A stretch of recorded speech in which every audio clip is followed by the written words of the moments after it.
ابو حازم نے بیان کیا کہ میں نے رسول اللہ صلی اللہ علیہ وسلم کے صحابی سہل بن سعد سعدی رضی اللہ عنہ سے سنا۔ انہوں نے بیان کیا کہ رسول اللہ صلی اللہ علیہ وسلم نے فرمایا، میری بوسط قیامت سے اتنی قریب ہے جیسے اس سے یعنی شہادت کی انگلی بیچ کی انگلی سے۔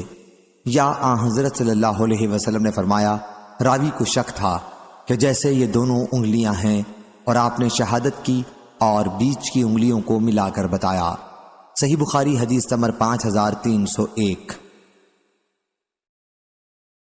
جبلہ بن سحیم نے بیان کیا، انہوں نے حضرت ابن عمر رضی اللہ عنہ سے سنا، انہوں نے بیان کیا کہ نبی کریم صلی اللہ علیہ وسلم نے فرمایا، مہینہ اتنے اتنے اور اتنے دنوں کا ہوتا ہے۔ آپ کی مراد 30 دن سے تھی۔ پھر فرمایا، اور اتنے اتنے اور اتنے دنوں کا بھی ہوتا ہے۔ آپ کا اشارہ 29 دنوں کی طرف تھا۔ ایک مرتبہ آپ نے 30 کی طرف اشارہ کیا اور دوسری مرتبہ 29 کی طرف۔ صحیح بخاری حدیث نمبر 5302۔ ابو مسعود رضی اللہ عنہ نے بیان کیا کہ اور نبی کریم صلی اللہ علیہ وسلم نے اپنے ہاتھ سے یمن کی طرف اشارہ کر کے فرمایا کہ برکتیں ادھر ہیں۔ 2 مرتبہ حضرت صلی اللہ علیہ وسلم نے یہ فرمایا، ہاں، اور سختی اور قساوت قلب ان کی کرخت آواز والوں میں ہے، جہاں سے شیطان کی دونوں سینگیں طلوع ہوتی ہیں، یعنی ربیہ اور مزر میں۔ صحیح بخاری حدیث نمبر 5303۔ سہل رضی اللہ عنہ نے بیان کیا کہ رسول اللہ صلی اللہ علیہ وسلم نے فرمایا، میں اور یتیم کی پرورش کرنے والا جنت میں اس طرح ہوں گے، اور آپ نے شہادت کی انگلی اور بیچ کی انگلی سے اشارہ کیا اور ان دونوں انگلیوں کے درمیان تھوڑی سی جگہ کھلی رکھی۔ صحیح بخاری حدیث نمبر 5304۔ امام مالک نے بیان کیا، ان سے ابن شہاب نے، ان سے سعید بن مسیب نے، اور ان سے حضرت ابو ہریرہ رضی اللہ عنہ نے کہ ایک صحابی نبی کریم صلی اللہ علیہ وسلم کی خدمت میں حاضر ہوئے اور عرض کیا، یا رسول اللہ صلی اللہ علیہ وسلم، میرے یہاں تو کالا کلوٹا بچہ پیدا ہوا ہے۔ اس پر حضرت صلی اللہ علیہ وسلم نے فرمایا، تمہارے پاس کچھ اونٹ بھی ہیں؟ انہوں نے کہا، جی ہاں۔ حضرت صلی اللہ علیہ وسلم نے دریافت فرمایا، ان کے رنگ کیسے ہیں؟ انہوں نے کہا کہ سرخ رنگ کے ہیں۔ حضرت صلی اللہ علیہ وسلم نے دریافت فرمایا، ان میں کوئی سیاہی مائل سفید اونٹ بھی ہے؟ انہوں نے کہا کہ جی ہاں۔ حضرت صلی اللہ علیہ وسلم نے اس پر فرمایا کہ پھر یہ کہاں سے آ گیا؟ انہوں نے کہا کہ اپنی نسل کے کسی بہت پہلے کے اونٹ پر یہ پڑا ہوگا۔ حضرت صلی اللہ علیہ وسلم نے فرمایا کہ اسی طرح تمہارا یہ لڑکا بھی اپنی نسل کے کسی دور کے رشتہ دار پر پڑا ہوگا۔ صحیح بخاری حدیث نمبر 5305۔ نافع نے بیان کیا اور ان سے عبداللہ نے کہ قبیلہ انصار کے ایک صحابی نے اپنی بیوی پر تہمت لگائی تو نبی کریم صلی اللہ علیہ وسلم نے دونوں میاں بیوی سے قسم کھلوائی اور پھر دونوں میں جدائی کرا دی۔ صحیح بخاری حدیث نمبر 5306۔ اکرمہ نے بیان کیا اور ان سے ابن عباس رضی اللہ عنہ نے کہ ہلال بن امیہ نے اپنی بیوی پر تہمت لگائی، پھر وہ آئے اور گواہی دی۔ نبی کریم صلی اللہ علیہ وسلم نے اس وقت فرمایا، اللہ خوب جانتا ہے کہ تم میں سے ایک جھوٹا ہے، تو کیا تم میں سے کوئی جو واقعی گناہ کا مرتکب ہوا ہو رجوع کرے گا؟ اس کے بعد ان کی بیوی کھڑی ہوئیں اور انہوں نے گواہی دی اپنے بری ہونے کی۔ صحیح بخاری حدیث نمبر 5307۔ سہل بن سعد سعدی رضی اللہ عنہ نے خبر دی کہ عویمر اجلانی رضی اللہ عنہ عاصم بن عدی انصاری رضی اللہ عنہ کے پاس آئے اور ان سے کہا کہ عاصم، آپ کا کیا خیال ہے کہ ایک شخص اگر اپنی بیوی کے ساتھ غیر مرد کو دیکھے تو کیا اسے قتل کر دے گا؟ لیکن پھر آپ لوگ اسے بھی قتل کر دیں گے، آخر اسے کیا کرنا چاہیے؟ عاصم رضی اللہ عنہ، میرے لیے یہ مسئلہ پوچھ دو۔ چنانچہ عاصم رضی اللہ عنہ نے رسول اللہ صلی اللہ علیہ وسلم سے یہ مسئلہ پوچھا۔ حضرت صلی اللہ علیہ وسلم نے اس طرح کے سوالات کو ناپسند فرمایا اور اظہار ناگواری کیا۔ عاصم رضی اللہ عنہ نے اس سلسلے میں حضرت صلی اللہ علیہ وسلم سے جو کچھ سنا اس کا بہت اثر لیا۔ پھر جب گھر واپس آئے تو عویمر رضی اللہ عنہ ان کے پاس آئے اور پوچھا، عاصم رضی اللہ عنہ، آپ کو رسول اللہ صلی اللہ علیہ وسلم نے کیا جواب دیا؟ عاصم رضی اللہ عنہ نے کہا، عویمر رضی اللہ عنہ، تم نے میرے ساتھ اچھا معاملہ نہیں کیا، جو مسئلہ تم نے پوچھا تھا آن حضرت صلی اللہ علیہ وسلم نے اسے ناپسند فرمایا۔ عویمر رضی اللہ عنہ نے کہا کہ اللہ کی قسم، جب تک میں یہ مسئلہ آن حضرت صلی اللہ علیہ وسلم سے معلوم نہ کر لوں باز نہیں آؤں گا۔ چنانچہ عویمر رضی اللہ عنہ حضور صلی اللہ علیہ وسلم کی خدمت میں حاضر ہوئے۔ آن حضرت صلی اللہ علیہ وسلم اس وقت صحابہ کے درمیان میں موجود تھے۔ انہوں نے عرض کیا، یا رسول اللہ صلی اللہ علیہ وسلم، آپ کا اس شخص کے متعلق کیا ارشاد ہے جو اپنی بیوی کے ساتھ غیر مرد کو دیکھے؟ کیا وہ اسے قتل کر دے؟ لیکن پھر آپ لوگ اسے قصاص میں قتل کر دیں گے تو پھر اسے کیا کرنا چاہیے؟ آن حضرت صلی اللہ علیہ وسلم نے فرمایا کہ تمہارے اور تمہاری بیوی کے بارے میں ابھی وحی نازل ہوئی ہے، جاؤ اور اپنی بیوی کو لے کر آؤ۔ سہل رضی اللہ عنہ نے بیان کیا کہ پھر ان دونوں نے لعان کیا۔ میں بھی آن حضرت صلی اللہ علیہ وسلم کے پاس اس وقت موجود تھا۔ جب لعان سے فارغ ہوئے تو عویمر رضی اللہ عنہ نے کہا کہ یا رسول اللہ صلی اللہ علیہ وسلم، اگر اب بھی میں اسے اپنی بیوی کو اپنے ساتھ رکھتا ہوں تو اس کا مطلب یہ ہے کہ میں جھوٹا ہوں۔ چنانچہ انہوں نے انہیں 3 طلاقیں آن حضرت صلی اللہ علیہ وسلم کے حکم سے پہلے ہی دے دیں۔ ابن شہاب نے بیان کیا کہ پھر یہی لعان کرنے والوں کے لیے سنت طریقہ مقرر ہو گیا۔ صحیح بخاری حدیث نمبر 5308۔ ابن جریج نے خبر دی، کہا کہ مجھے ابن شہاب نے لعان کے بارے میں اور یہ کہ شریعت کی طرف سے اس کا سنت طریقہ کیا ہے خبر دی۔ بنی سعدہ کے سہل بن سعد رضی اللہ عنہ سے انہوں نے بیان کیا کہ قبیلہ انصار کے ایک صحابی رسول اللہ صلی اللہ علیہ وسلم کی خدمت میں حاضر ہوئے اور عرض کیا، یا رسول اللہ صلی اللہ علیہ وسلم، اس شخص کے متعلق آپ کا کیا ارشاد ہے جو اپنی بیوی کے ساتھ غیر مرد کو دیکھے؟ کیا وہ اسے قتل کر دے یا اسے کیا کرنا چاہیے؟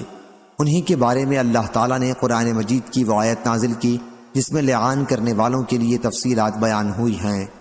آن حضرت صلی اللہ علیہ وسلم نے ان سے فرمایا کہ اللہ تعالیٰ نے تمہاری بیوی کے بارے میں فیصلہ کر دیا ہے۔ بیان کیا کہ پھر دونوں نے مسجد میں لعان کیا۔ میں اس وقت وہاں موجود تھا۔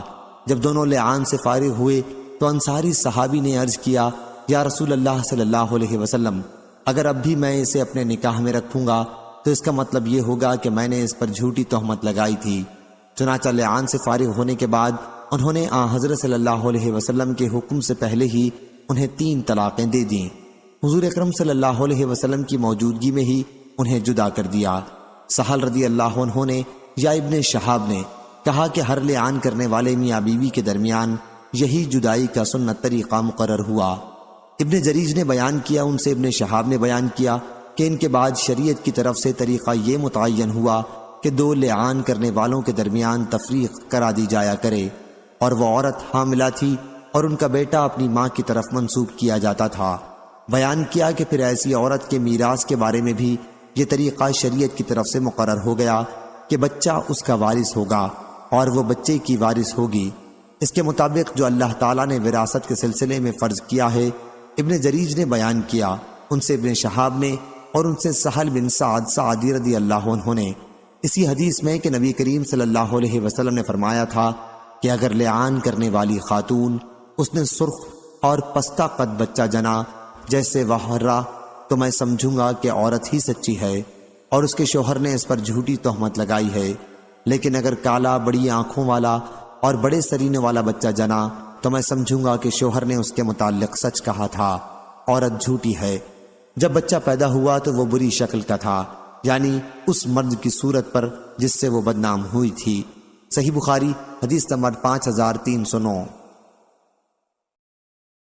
لیث نے بیان کیا، ان سے یحییٰ بن سعید نے، ان سے عبد الرحمن بن قاسم نے، ان سے قاسم بن محمد نے اور ان سے ابن عباس رضی اللہ عنہ نے کہ نبی کریم صلی اللہ علیہ وسلم کی مجلس میں لعان کا ذکر ہوا، اور عاصم رضی اللہ عنہ نے اس سلسلے میں کوئی بات کہی کہ میں اگر اپنی بیوی کے ساتھ کسی غیر مرد کو دیکھ لوں تو وہیں قتل کر دوں، اور چلے گئے۔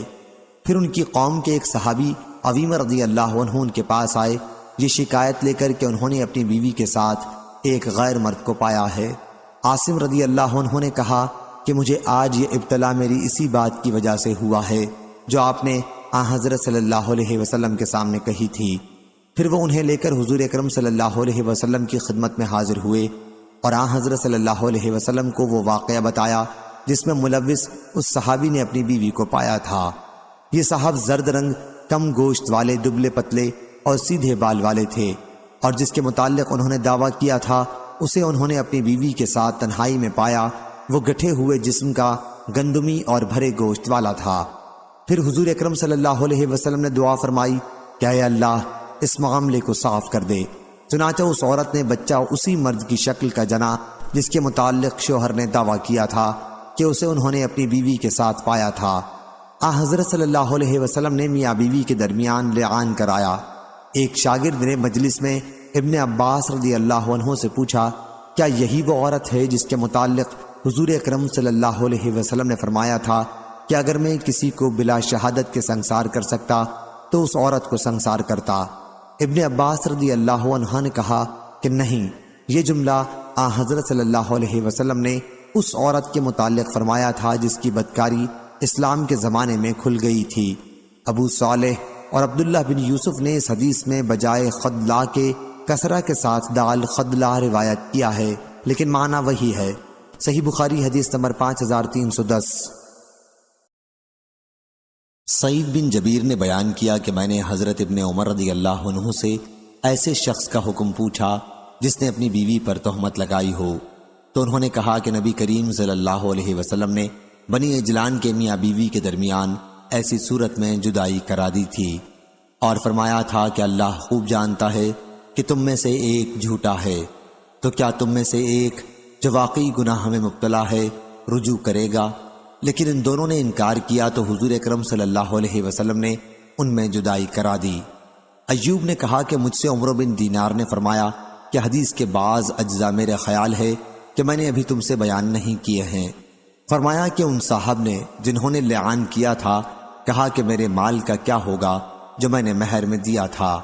بیان کیا کہ اس پر ان سے کہا گیا کہ وہ مال جو عورت کو مہر میں دیا تھا اب تمہارا نہیں رہا، اگر تم سچے ہو اس تہمت لگانے میں تب بھی، کیونکہ تم اس عورت کے پاس تنہائی میں جا چکے ہو، اور اگر تم جھوٹے ہو تب تو تم کو اور بھی مہر نہ ملنا چاہیے۔ صحیح بخاری حدیث نمبر 5311۔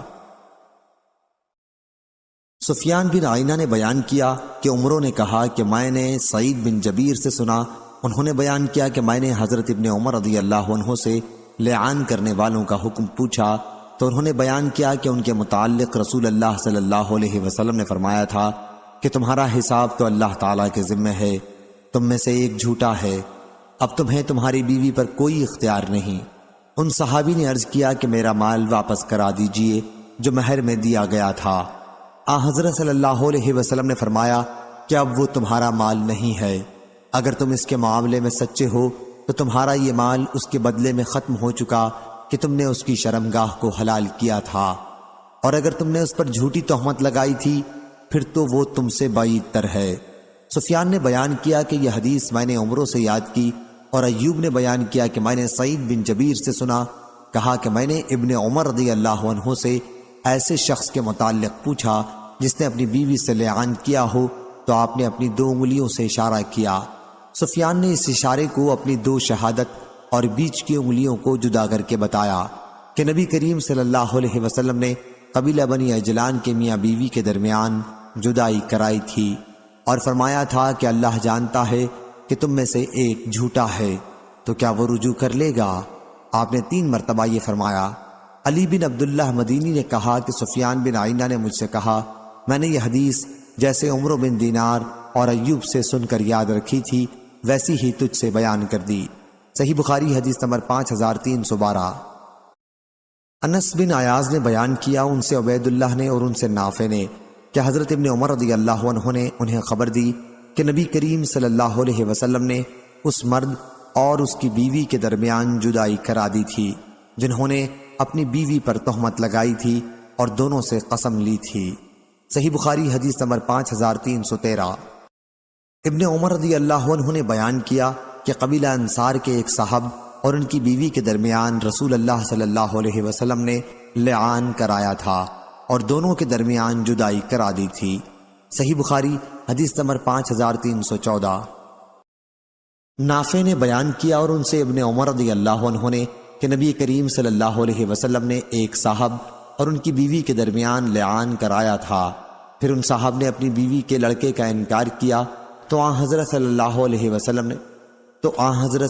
علیہ وسلم نے دونوں کے درمیان جدائی کرا دی اور لڑکا عورت کو دے دیا۔ صحیح بخاری حدیث نمبر 5315۔ عبد الرحمن بن قاسم نے خبر دی، انہیں قاسم بن محمد نے اور انہیں ابن عباس رضی اللہ عنہ نے بیان کیا کہ لعان کرنے والوں کا ذکر نبی کریم صلی اللہ علیہ وسلم کی مجلس میں ہوا تو عاصم بن عدی رضی اللہ عنہ نے اس پر ایک بات کہی کہ اگر میں اپنی بیوی کے ساتھ کسی کو پاؤں تو وہیں قتل کر ڈالوں۔ پھر واپس آئے تو ان کی قوم کے ایک صاحب ان کے پاس آئے اور ان سے کہا کہ میں نے اپنی بیوی کے ساتھ ایک غیر مرد کو پایا ہے۔ عاصم رضی اللہ عنہ نے کہا کہ اس معاملے میں میرا یہ ابتلا میری اس بات کی وجہ سے ہوا ہے جس کے کہنے کی جرت میں نے حضور صلی اللہ علیہ وسلم کے سامنے کی تھی۔ پھر وہ ان صاحب کو ساتھ لے کر حضرت صلی اللہ علیہ وسلم کے پاس گئے اور حضرت صلی اللہ علیہ وسلم کو اس صورت سے مطلع کیا جس میں انہوں نے اپنی بیوی کو پایا تھا۔ یہ صاحب زرد رنگ، کم گوشت والے اور سیدھے بالوں والے تھے، اور وہ جسے انہوں نے اپنی بیوی کے پاس پایا تھا گندمی گٹھے جسم کا، زرد بھرے گوشت والا تھا، اس کے بال بہت زیادہ گھنگریالے تھے۔ حضور اکرم صلی اللہ علیہ وسلم نے فرمایا، اے اللہ معاملہ صاف کر دے۔ چنانچہ ان کی بیوی نے جو بچہ جنا وہ اسی شخص سے مشابہ تھا جس کے متعلق شوہر نے کہا تھا کہ انہوں نے اپنی بیوی کے پاس اسے پایا تھا۔ پھر حضور اکرم صلی اللہ علیہ وسلم نے دونوں کے درمیان لعان کرایا۔ ابن عباس رضی اللہ عنہ سے ایک شاگرد نے مجلس میں پوچھا، کیا یہ وہی عورت ہے جس کے متعلق حضور اکرم صلی اللہ علیہ وسلم نے فرمایا تھا کہ اگر میں کسی کو بلا شہادت سنسار کرتا تو اسے کرتا؟ ابن عباس رضی اللہ عنہ نے کہا کہ نہیں، یہ دوسری عورت تھی جو اسلام کے زمانے میں اعلانیہ بدکاری کیا کرتی تھی۔ صحیح بخاری حدیث نمبر 5316۔ حشام نے بیان کیا، کہا کہ مجھ سے میرے والد نے بیان کیا اور ان سے حضرت عائشہ رضی اللہ عنہا نے اور ان سے نبی کریم صلی اللہ علیہ وسلم نے۔ دوسری سند اور حضرت امام بخاری رحمہ اللہ نے کہا کہ ہم سے عثمان بن ابی شیبہ نے بیان کیا، کہا ہم سے عبدہ نے بیان کیا، ان سے حشام نے، ان سے ان کے والد نے اور ان سے حضرت عائشہ رضی اللہ عنہا نے کہ رفاعہ قرظی رضی اللہ عنہ نے ایک خاتون سے نکاح کیا، پھر انہیں طلاق دے دی۔ اس کے بعد ایک دوسرے صاحب نے ان خاتون سے نکاح کر لیا، پھر وہ نبی کریم صلی اللہ علیہ وسلم کی خدمت میں حاضر ہوئیں اور اپنے دوسرے شوہر کا ذکر کیا اور کہا کہ وہ تو ان کے پاس آتے ہی نہیں، اور یہ کہ ان کے پاس کپڑے کے پلو جیسا ہے۔ انہوں نے پہلے شوہر کے ساتھ دوبارہ نکاح کی خواہش ظاہر کی، لیکن حضرت صلی اللہ علیہ وسلم نے فرمایا کہ نہیں، جب تک تم اس دوسرے شوہر کا مزہ نہ چکھ لو اور یہ تمہارا مزہ نہ چکھ لیں۔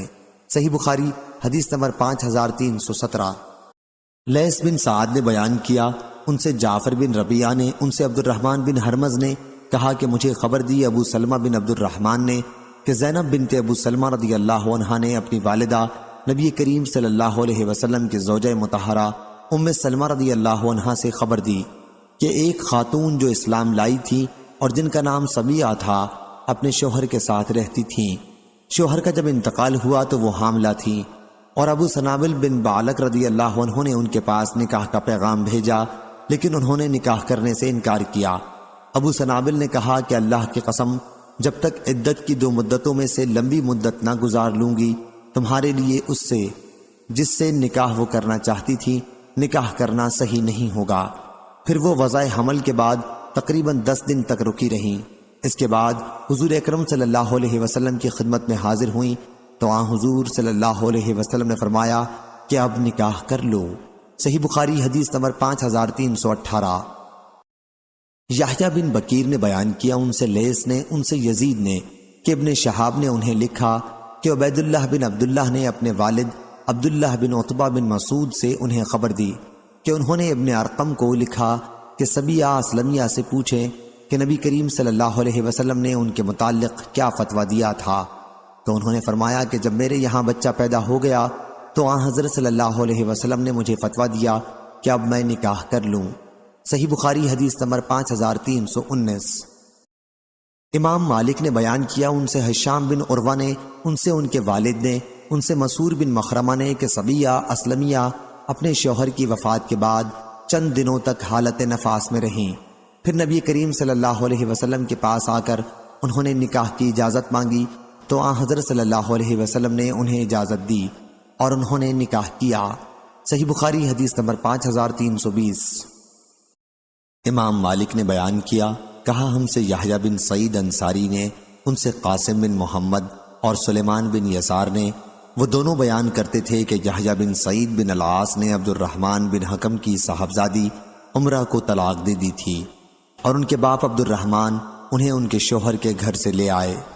عدت کے ایام گزرنے سے پہلے عائشہ رضی اللہ عنہا کو جب معلوم ہوا تو انہوں نے مروان بن حکم کے یہاں، جو اس وقت مدینے کا امیر تھا، کہلوایا کہ اللہ سے ڈرو اور لڑکی کو اس کے گھر جہاں اسے طلاق ہوئی ہے پہنچا دو، جیسا کہ سلیمان بن یسار کی حدیث میں ہے۔ مروان نے اس کا جواب یہ دیا کہ لڑکی کے والد عبد الرحمن بن حکم نے میری بات نہیں مانی، اور قاسم بن محمد نے بیان کیا کہ مروان نے ام المومنین رضی اللہ عنہا کو یہ جواب دیا کہ کیا آپ کو فاطمہ بنت قیس رضی اللہ عنہا کے معاملے کا علم نہیں ہے؟ انہوں نے بھی اپنے شوہر کے گھر عدت نہیں گزاری تھی۔ عائشہ رضی اللہ عنہا نے بتلایا کہ اگر تم فاطمہ رضی اللہ عنہا کے واقعے کا حوالہ نہ دیتے تب بھی تمہارا کچھ نہ بگڑتا، کیونکہ وہ تمہارے لیے دلیل نہیں بن سکتا۔ مروان بن حکم نے اس پر کہا کہ اگر آپ کے نزدیک فاطمہ رضی اللہ عنہا کا ان کے شوہر کے گھر سے منتقل کرنا ان کے اور ان کے شوہر کے رشتہ داری کے درمیان کشیدگی کی وجہ سے تھا، تو یہاں بھی یہی وجہ کافی ہے کہ دونوں میاں بیوی کے درمیان کشیدگی تھی۔ صحیح بخاری حدیث نمبر 5321، 5322۔ شعبہ بن حجاج نے بیان کیا، ان سے عبد الرحمن بن قاسم نے، ان سے ان کے والد نے، اور ان سے عائشہ رضی اللہ عنہا نے کہا، فاطمہ بنت قیس رضی اللہ عنہا خدا سے ڈرتی نہیں۔ ان کا اشارہ ان کے اس قول کی طرف تھا کہ مطلقہ بائنہ کو نفقہ و سکنہ دینا ضروری نہیں، جو کہتی ہے کہ طلاق بائن جس عورت پر پڑے اس سے مسکن اور خرچہ نہیں ملے گا۔ صحیح بخاری حدیث نمبر 5323، 5324۔ سفیان نے بیان کیا، ان سے عبد الرحمن بن قاسم نے، ان سے ان کے والد نے، کہ عروہ بن زبیر نے حضرت عائشہ رضی اللہ عنہا سے کہا کہ آپ فلانا عمرہ بنت حکم کا معاملہ نہیں دیکھتی، ان کے شوہر نے انہیں طلاق بائنہ دے دی اور وہ وہاں سے نکل آئیں عدت گزارے بغیر۔ حضرت عائشہ رضی اللہ عنہا نے بتلایا کہ جو کچھ اس نے کیا بہت برا کیا۔ عروہ نے کہا، آپ رضی اللہ عنہا نے فاطمہ رضی اللہ عنہا کے واقعے کے متعلق نہیں سنا؟ بتلایا کہ اس کے لیے اس حدیث کو ذکر کرنے میں کوئی خیر نہیں ہے۔ اور ابن ابی زناد نے حشام سے یہ اضافہ کیا ہے، اور ان سے ان کے والد نے بیان کیا کہ حضرت عائشہ رضی اللہ عنہا نے عمرہ بنت حکم کے معاملے پر اپنی شدید ناگواری کا اظہار فرمایا، اور فرمایا کہ فاطمہ بنت قیس رضی اللہ عنہا تو ایک اجاڑ جگہ میں تھیں اور اس کے چاروں طرف خوف اور وحشت برستی تھی، اس لیے نبی کریم صلی اللہ علیہ وسلم نے وہاں سے منتقل ہونے کی انہیں اجازت دے دی تھی۔ صحیح بخاری حدیث نمبر 5325، 5326۔ ابن جریج نے خبر دی، انہیں ابن شہاب نے، انہیں عروہ نے کہ عائشہ رضی اللہ عنہا نے فاطمہ بنت قیس رضی اللہ عنہا کی اس بات کا کہ مطلقہ بائنہ کو نفقہ و سکنہ نہیں ملے گا انکار کیا۔ صحیح بخاری حدیث نمبر 5327، 5328۔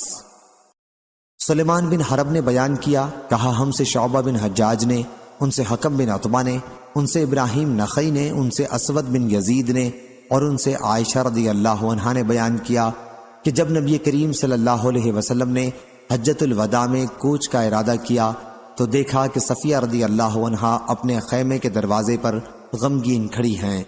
حضرت صلی اللہ علیہ وسلم نے ان سے فرمایا، یا اقرا، یا فرمایا راوی کو شک تھا، حلقی معلوم ہوتا ہے کہ تم ہمیں روک دو گی، کیا تم نے قربانی کے دن طواف کر لیا ہے؟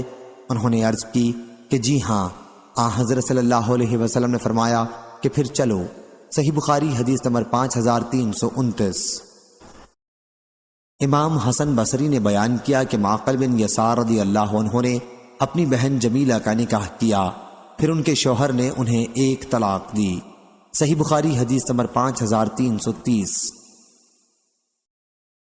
امام حسن بصری نے بیان کیا کہ معقل بن یسار رضی اللہ عنہ کی بہن ایک آدمی کے نکاح میں تھی، پھر انہوں نے طلاق دے دی۔ اس کے بعد انہوں نے تنہائی میں عدت گزاری۔ عدت کے دن جب ختم ہو گئے تو ان کے پہلے شوہر نے پھر معقل رضی اللہ عنہ کے پاس ان کے لیے نکاح کا پیغام بھیجا۔ معقل رضی اللہ عنہ کو اس پر بڑی غیرت آئی۔ انہوں نے کہا جب وہ عدت گزار رہی تھی تو اسے اس پر قدرت تھی کہ دوران عدت میں رجعت کر لیں، لیکن ایسا نہیں کیا اور اب میرے پاس نکاح کا پیغام بھیجتا ہے۔ چنانچہ وہ ان کے اور اپنی بہن کے درمیان میں حائل ہو گئے۔ اس پر یہ آیت نازل ہوئی، اور جب تم اپنی عورتوں کو طلاق دے چکو اور وہ اپنی مدت کو پہنچ چکے تو تم انہیں مت روکو، آخر آیت تک۔ پھر رسول اللہ صلی اللہ علیہ وسلم نے انہیں بلا کر یہ آیت سنائی تو انہوں نے ضد چھوڑ دی اور اللہ کے حکم کے سامنے جھک گئے۔ صحیح بخاری حدیث نمبر 5331۔ لیث بن سعد نے بیان کیا ان سے نافع نے اور ان سے ابن عمر بن خطاب رضی اللہ عنہ نے کہ انہوں نے اپنی بیوی کو ایک طلاق دی تو اس وقت وہ حائضہ تھیں۔ رسول اللہ صلی اللہ علیہ وسلم نے ان کو حکم دیا کہ رجعت کر لیں اور انہیں اس وقت تک اپنے ساتھ رکھیں جب تک وہ اس حیض سے پاک ہونے کے بعد پھر دوبارہ حائضہ نہ ہوں۔ اس وقت بھی ان سے کوئی تعرض نہ کریں، اور جب وہ اس حیض سے بھی پاک ہو جائیں تو اگر اس وقت انہیں طلاق دینے کا ارادہ ہو تو طہر میں اس سے پہلے کہ ان سے ہم بستری کریں طلاق دیں۔ پس یہی وہ وقت ہے جس کے متعلق اللہ تعالیٰ نے حکم دیا ہے کہ اس میں عورتوں کو طلاق دی جائے۔ اور عبداللہ بن عمر رضی اللہ عنہ سے اگر اس کے متعلقہ ثلاثہ کے بارے میں سوال کیا جاتا تو سوال کرنے والے سے وہ کہتے کہ اگر تم نے 3 طلاقیں دے دی ہیں تو پھر تمہاری بیوی تم پر حرام ہے یہاں تک کہ وہ تمہارے سوا دوسرے شوہر سے نکاح کرے۔ غیر قطبیہ ابو الجہم کے اس حدیث میں لیث سے یہ اضافہ کیا ہے کہ انہوں نے بیان کیا کہ مجھ سے نافع نے بیان کیا اور ان سے ابن عمر رضی اللہ عنہ نے کہا کہ اگر تم نے اپنی بیوی کو 1 یا 2 طلاق دے دی ہو تو تم اسے دوبارہ اپنے نکاح میں لا سکتے ہو، کیونکہ نبی کریم صلی اللہ علیہ وسلم نے مجھے اس کا حکم دیا تھا۔ صحیح بخاری حدیث نمبر 5332۔ یونس بن جبیر نے بیان کیا کہ میں نے ابن عمر رضی اللہ عنہ سے پوچھا تو انہوں نے بتلایا کہ ابن عمر رضی اللہ عنہ نے اپنی بیوی کو طلاق دے دی، اس وقت وہ حائضہ تھیں۔ پھر حضرت عمر رضی اللہ عنہ نے اس کے متعلق نبی کریم صلی اللہ علیہ وسلم سے پوچھا تو آن حضرت صلی اللہ علیہ وسلم نے حکم دیا کہ ابن عمر رضی اللہ عنہ اپنی بیوی سے رجوع کر لیں، پھر جب طلاق کا صحیح وقت آئے تو طلاق دیں۔ یونس بن جبیر نے بیان کیا کہ ابن عمر رضی اللہ عنہ سے میں نے پوچھا کہ کیا اس طلاق کا بھی شمار ہوا تھا؟ انہوں نے بتلایا کہ اگر کوئی طلاق دینے والا شرع کے احکام بجلانے سے عاجز ہو یا احمق بے وقوف ہو تو کیا طلاق نہیں پڑے گی؟ صحیح بخاری حدیث نمبر 5333۔ زینب رضی اللہ عنہا نے بیان کیا کہ میں نبی کریم صلی اللہ علیہ وسلم کی زوجہ مطہرہ ام حبیبہ رضی اللہ عنہا کے پاس اس وقت گئی جب ان کے والد ابو سفیان بن حرب رضی اللہ عنہ کا انتقال ہوا تھا۔ ام حبیبہ رضی اللہ عنہا نے خوشبو منگوائی جس میں خلوق خوشبو کی زردی یا کسی اور چیز کی ملاوٹ تھی۔ پھر وہ خوشبو ایک لونڈی نے ان کو لگائی اور ام المومنین رضی اللہ عنہا نے خود اپنے رخساروں پر اسے لگایا۔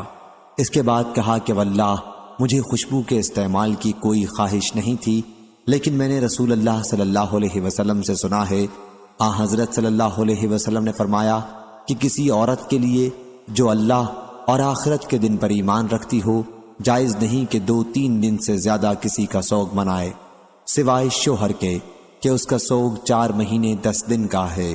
صحیح بخاری حدیث نمبر 5334۔ حضرت زینب رضی اللہ عنہا نے بیان کیا کہ اس کے بعد میں ام المومنین زینب بنت حجش رضی اللہ عنہا کے یہاں اس وقت گئی جب ان کے بھائی کا انتقال ہوا۔ انہوں نے بھی خوشبو منگوائی اور استعمال کی اور کہا کہ واللہ مجھے خوشبو کے استعمال کی کوئی خواہش نہیں تھی، لیکن میں نے رسول اللہ صلی اللہ علیہ وسلم کو برسر ممبر یہ فرماتے سنا ہے کہ کسی عورت کے لیے جو اللہ اور آخرت کے دن پر ایمان رکھتی ہو یہ جائز نہیں کہ کسی میت پر 3 دن سے زیادہ سوگ منائے، صرف شوہر کے لیے 4 مہینے 10 دن کا سوگ ہے۔ صحیح بخاری حدیث نمبر 5335۔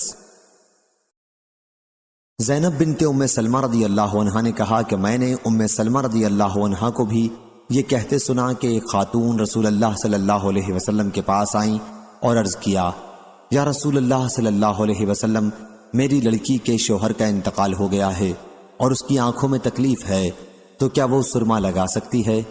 حضرت صلی اللہ علیہ وسلم نے اس پر فرمایا کہ نہیں۔ 2-3 مرتبہ آپ نے یہ فرمایا، ہر مرتبہ یہ فرماتے تھے کہ نہیں۔ پھر حضرت صلی اللہ علیہ وسلم نے فرمایا کہ یہ شرعی عدت 4 مہینے اور 10 دن ہی کی ہے۔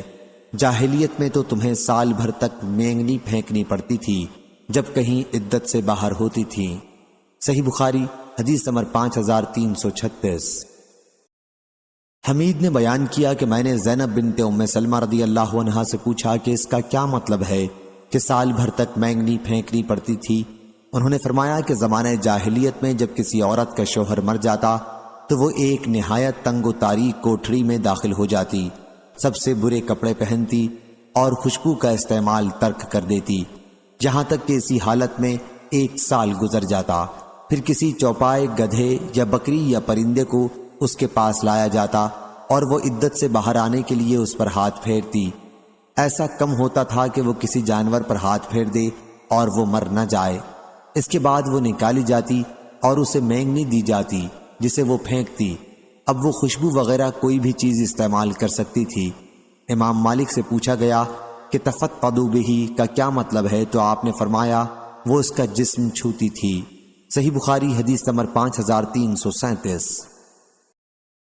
آدم بن ابی ایاس نے بیان کیا، کہا ہم سے شعبہ نے، کہا ہم سے حمید بن نافع نے، ان سے زینب بنت ام سلمہ رضی اللہ عنہا نے اپنی والدہ سے کہ ایک عورت کے شوہر کا انتقال ہو گیا، اس کے بعد اس کی آنکھ میں تکلیف ہوئی تو اس کے گھر والے رسول اللہ صلی اللہ علیہ وسلم کی خدمت میں حاضر ہوئے اور آپ سے سرما لگانے کی اجازت مانگی۔ حضرت صلی اللہ علیہ وسلم نے فرمایا کہ سرما زمانہ عدت میں نہ لگاؤ، زمانہ جاہلیت میں تمہیں بدترین کپڑے میں وقت گزارنا پڑتا تھا۔ یا راوی کو شک تھا کہ یہ فرمایا کہ بدترین گھر میں وقت عدت گزارنا پڑتا تھا۔ جب اس طرح 1 سال پورا ہو جاتا تو اس کے پاس سے کتا گزرتا اور وہ اس پر مینگنی پھینکتی۔ جب عدت سے باہر آتی پس سرما نہ لگاؤ یہاں تک کہ 4 مہینے 10 دن گزر جائیں۔ صحیح بخاری حدیث نمبر 5338۔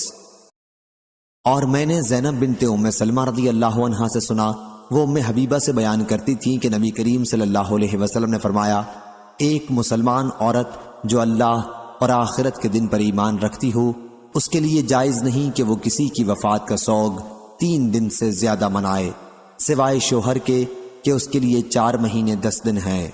صحیح بخاری حدیث نمبر 5339۔ سلمہ بنت علقمہ نے بیان کیا، ان سے محمد بن سیرین نے کہ ام عطیہ رضی اللہ عنہا نے بیان کیا کہ ہمیں منع کیا گیا ہے کہ شوہر کے سوا کسی کا سوگ منائیں، 3 دن سے زیادہ منائیں۔ صحیح بخاری حدیث نمبر 5340۔ ام عطیہ رضی اللہ عنہا نے بیان کیا کہ ہمیں اس سے منع کیا گیا کہ کسی میت کا 3 دن سے زیادہ سوگ منائیں، سوائے شوہر کے کہ اس کے لیے 4 مہینے 10 دن کی عدت تھی۔ اس عرصے میں ہم نہ سرما لگاتے، نہ خوشبو استعمال کرتے اور نہ رنگا کپڑا پہنتے تھے، البتہ وہ کپڑا اس سے الگ تھا جس کا دھاگا بننے سے پہلے ہی رنگ دیا گیا ہو۔ ہمیں اس کی اجازت تھی کہ اگر کوئی حیض کے بعد غسل کرے تو اس وقت اظفار کا تھوڑا سا عود استعمال کر لے، اور ہمیں جنازے کے پیچھے چلنے کی بھی ممانعت تھی۔ صحیح بخاری حدیث نمبر 5341۔ عبدالسلام بن حرب نے بیان کیا، ان سے ہشام بن حسان نے، ان سے حفصہ بنت سیرین نے اور ان سے ام عطیہ رضی اللہ عنہا نے کہ نبی کریم صلی اللہ علیہ وسلم نے فرمایا، جو عورت اللہ اور آخرت کے دن پر ایمان رکھتی ہو اس کے لیے جائز نہیں کہ 3 دن سے زیادہ کسی کا سوگ منائے، سوائے شوہر کے وہ اس کے سوگ میں نہ سرما لگائے نہ رنگا ہوا کپڑا پہنے، مگر یمن کا دھاری دار کپڑا جو بننے سے پہلے ہی رنگا گیا ہو۔ صحیح بخاری حدیث نمبر 5342۔ ہشام بن حسان نے بیان کیا، کہا ہم سے حفصہ بنت سیرین نے اور ان سے ام عطیہ رضی اللہ عنہا نے کہ نبی کریم صلی اللہ علیہ وسلم نے منع فرمایا کسی میت پر خاوند کے سوا 3 دن سے زیادہ سوگ کرنے سے، اور فرمایا کہ خوشبو کا استعمال نہ کرے، سوا طہر کے وقت جب حیض سے پاک ہو تو تھوڑا سا عود، قسط اور مقام اظفار کی خوشبو استعمال کر سکتی ہے۔ ابو عبداللہ حضرت امام بخاری کہتے ہیں کہ قسط اور القسط ایک ہی چیز ہیں، جیسے کافور اور قافور دونوں ایک ہیں۔ صحیح بخاری حدیث نمبر 5343۔ روح بن عبادہ نے خبر دی، کہا ہم سے شبل بن عباد نے، ان سے ابن ابی نجیح نے اور ان سے مجاہد نے آیت کریمہ والذین یتوفون یعنی اور جو لوگ تم میں سے وفات پا جائیں اور بیویاں چھوڑ جائیں کے متعلق کہا کہ یہ عدت جو شوہر کے گھر والوں کے پاس گزاری جاتی تھی پہلے واجب تھی، اس لیے اللہ تعالیٰ نے یہ آیت اتاری، والذین یتوفون منکم، یعنی اور جو لوگ تم میں سے وفات پا جائیں اور بیویاں چھوڑ جائیں ان پر لازم ہے کہ اپنی بیویوں کے حق میں نفع اٹھانے کی وصیت کر جائیں کہ وہ 1 سال تک گھر سے نہ نکالی جائیں، لیکن اگر وہ خود نکل جائیں تو کوئی گناہ تم پر نہیں، اس باب میں جیسے وہ بیویاں اپنے بارے میں دستور کے مطابق کریں۔ مجاہد نے کہا کہ اللہ تعالیٰ نے ایسی بیوہ کے لیے 7 مہینے 20 دن سال بھر میں سے وصیت قرار دی، اگر وہ چاہے تو شوہر کی وصیت کے مطابق وہیں ٹھہری رہے، اور اگر چاہے 4 مہینے 10 دن کی عدت پوری کر کے وہاں سے چلی جائے۔ اللہ تعالیٰ کے ارشاد غیر اخراج تک یعنی انہیں نکالا نہ جائے، البتہ اگر وہ خود چلی جائیں تو تم پر گناہ نہیں، کا یہی منشا ہے، پس عدت تو جیسے کہ پہلے تھی اب بھی اس پر واجب ہے۔ ابن ابی نجی نے اسے مجاہد سے بیان کیا اور عطا نے بیان کیا کہ حضرت ابن عباس رضی اللہ عنہ نے کہا کہ اس پہلی آیت نے بیوہ کو خاوند کے گھر میں عدت گزارنے کا حکم کو منسوخ کر دیا، اس لیے اب وہ جہاں چاہے عدت گزارے، اور اسی طرح اس آیت نے اللہ تعالیٰ کے ارشاد غیر اخراج یعنی انہیں نکالا نہ جائے کو بھی منسوخ کر دیا ہے۔ عطا نے کہا کہ اگر وہ چاہے تو اپنے شوہر کے گھر والوں کے یہاں ہی عدت گزارے اور وصیت کے مطابق قیام کرے، اور اگر چاہے وہاں سے چلی آئے، کیونکہ اللہ تعالیٰ نے فرمایا ہے فَلَيْسَ عَلَيْكُمْ جُنَاحٌ، یعنی پس تم پر اس کا کوئی گناہ نہیں جو وہ اپنی مرضی کے مطابق کریں۔ عطا نے کہا کہ اس کے بعد میراث کا حکم نازل ہوا اور اس نے مکان کے حکم کو منسوخ کر دیا، پس وہ جہاں چاہے عدت گزار سکتی ہے اور اس کے لیے شوہر کی طرف سے مکان کا انتظام نہیں ہوگا۔ صحیح بخاری حدیث نمبر 5344۔ زینب بنت ام سلمہ رضی اللہ عنہا نے بیان کیا اور ان سے ام حبیبہ بنت ابو سفیان رضی اللہ عنہا نے بیان کیا کہ جب ان کے والد کی وفات کی خبر پہنچی تو انہوں نے خوشبو منگوائی اور اپنے دونوں بازوؤں پر لگائی، پھر کہا کہ مجھے خوشبو کی کوئی ضرورت نہ تھی، لیکن میں نے رسول اللہ صلی اللہ علیہ وسلم سے سنا ہے کہ جو عورت اللہ اور آخرت پر ایمان رکھتی ہو وہ کسی میت کا 3 دن سے زیادہ سوگ نہ منائے سوائے شوہر کے کہ اس کے لیے 4 مہینے 10 دن ہیں۔ صحیح بخاری حدیث نمبر 5345۔ ابو مسعود رضی اللہ عنہ نے بیان کیا کہ نبی کریم صلی اللہ علیہ وسلم نے کتے کی قیمت، کاہن کی کمائی اور زانیہ عورت کے زنا کی کمائی کھانے سے منع فرمایا۔ صحیح بخاری حدیث نمبر 5346۔ عون بن ابی جحیفہ نے بیان کیا ان سے ان کے والد نے کہ نبی کریم صلی اللہ علیہ وسلم نے گودنے والی اور گدوانے والی، سود کھانے والے اور سود کھلانے والے پر لعنت بھیجی، اور آپ صلی اللہ علیہ وسلم نے کتے کی قیمت اور زانیہ کی کمائی کھانے سے منع فرمایا اور تصویر بنانے والوں پر لعنت کی۔ صحیح بخاری حدیث نمبر 5347۔ شعبہ نے خبر دی، انہیں محمد بن جحادہ نے، انہیں ابو حازم نے اور انہیں ابو ہریرہ رضی اللہ عنہ نے کہ نبی کریم صلی اللہ علیہ وسلم نے لونڈیوں کی زنا کی کمائی سے منع فرمایا۔ صحیح بخاری حدیث نمبر 5348۔ سعید بن جبیر نے بیان کیا کہ میں نے ابن عمر رضی اللہ عنہ سے ایسے شخص کے بارے میں سوال کیا جس نے اپنی بیوی پر تہمت لگائی ہو، تو انہوں نے کہا کہ نبی کریم صلی اللہ علیہ وسلم نے بنی اجلان قبیلہ کے میاں بیوی میں جدائی کرا دی تھی اور فرمایا تھا کہ اللہ خوب جانتا ہے کہ تم میں سے ایک جھوٹا ہے، تو کیا وہ رجوع کرے گا؟ لیکن دونوں نے انکار کیا۔ آپ نے دوبارہ فرمایا کہ اللہ خوب جانتا ہے اسے جو تم میں سے ایک جھوٹا ہے وہ توبہ کرتا ہے یا نہیں، لیکن دونوں نے پھر توبہ سے انکار کیا۔ پس حضرت صلی اللہ علیہ وسلم نے ان میں جدائی کرا دی۔ ایوب نے بیان کیا کہ مجھ سے عمر بن دینار نے کہا کہ یہاں حدیث میں ایک چیز اور ہے، میں نے تمہیں اسے بیان کرتے نہیں دیکھا، وہ یہ ہے کہ تہمت لگانے والے شوہر نے کہا تھا کہ میرا مال مہر دلوا دیجیے۔ حضرت صلی اللہ علیہ وسلم نے اس پر فرمایا کہ وہ تمہارا مال ہی نہیں رہا، اگر تم سچے بھی ہو تو تم اس سے خلوت کر چکے ہو، اور اگر جھوٹے ہو تب تو تم کو بطریق اولا کچھ نہ ملنا چاہیے۔ صحیح بخاری حدیث نمبر 5349۔ سفیان بن عینہ نے بیان کیا ان سے عمر بن دینار نے، ان سے سعید بن جبیر نے، ان سے ابن عمر رضی اللہ عنہ نے کہ نبی کریم صلی اللہ علیہ وسلم نے لعان کرنے والے میاں بیوی سے فرمایا کہ تمہارا حساب اللہ کے یہاں ہوگا، تم میں سے ایک تو یقیناً جھوٹا ہے، تمہارے یعنی شوہر کے لیے اسے بیوی کو حاصل کرنے کا اب کوئی راستہ نہیں ہے۔ شوہر نے عرض کیا، یا رسول اللہ صلی اللہ علیہ وسلم، میرا مال۔ حضرت صلی اللہ علیہ وسلم نے فرمایا کہ اب وہ تمہارا مال نہیں رہا، اگر تم نے اس کے متعلق سچ کہا تھا تو وہ اس کے بدلے میں ہے کہ تم نے اس کی شرمگاہ اپنے لیے حلال کی تھی، اور اگر تم نے اس پر جھوٹی تہمت لگائی تھی تب تو اور زیادہ تجھ کو کچھ نہ ملنا چاہیے۔ صحیح بخاری حدیث نمبر 5350۔ عدی بن ثابت نے بیان کیا کہ میں نے عبداللہ بن یزید انصاری سے سنا، اور انہوں نے ابو مسعود انصاری رضی اللہ عنہ سے عبداللہ بن یزید انصاری نے بیان کیا کہ میں نے ان سے پوچھا، کیا تم اس حدیث کو نبی کریم صلی اللہ علیہ وسلم سے روایت کرتے ہو؟ انہوں نے کہا کہ ہاں۔ نبی کریم صلی اللہ علیہ وسلم سے کیا آپ نے فرمایا کہ جب مسلمان اپنے گھر میں اپنے جورو بال بچوں پر اللہ کا حکم ادا کرنے کی نیت سے خرچ کرے تو اس میں بھی اس کو صدقے کا ثواب ملتا ہے۔ صحیح بخاری حدیث نمبر 5351۔ امام مالک نے بیان کیا، ان سے ابو زناد نے، ان سے اعرج نے، اور ان سے حضرت ابو ہریرہ رضی اللہ عنہ نے بیان کیا کہ رسول اللہ صلی اللہ علیہ وسلم نے فرمایا، اللہ تعالیٰ فرماتا ہے کہ اے ابن آدم تو خرچ کر تو میں تجھ کو دیے جاؤں گا۔ صحیح بخاری حدیث نمبر 5352۔ حضرت ابو ہریرہ رضی اللہ عنہ نے بیان کیا کہ نبی کریم صلی اللہ علیہ وسلم نے فرمایا، بیواؤں اور مسکینوں کے کام آنے والا اللہ کے راستے میں جہاد کرنے والے کے برابر ہے، یا رات بھر عبادت اور دن کو روزے رکھنے والے کے برابر ہے۔ صحیح بخاری حدیث نمبر 5353۔ سفیان ثوری نے خبر دی، انہیں سعد بن ابراہیم نے، ان سے عامر بن سعد رضی اللہ عنہ نے، انہوں نے سعد رضی اللہ عنہ سے کہ نبی کریم صلی اللہ علیہ وسلم میری عیادت کے لیے تشریف لائے، میں اس وقت مکہ مکرمہ میں بیمار تھا، میں نے حضرت صلی اللہ علیہ وسلم سے کہا کہ میرے پاس مال ہے، کیا میں اپنے تمام مال کی وصیت کر دوں؟ آپ صلی اللہ علیہ وسلم نے فرمایا کہ نہیں۔ میں نے کہا پھر آدھی کی کر دوں؟ حضرت صلی اللہ علیہ وسلم نے فرمایا کہ نہیں۔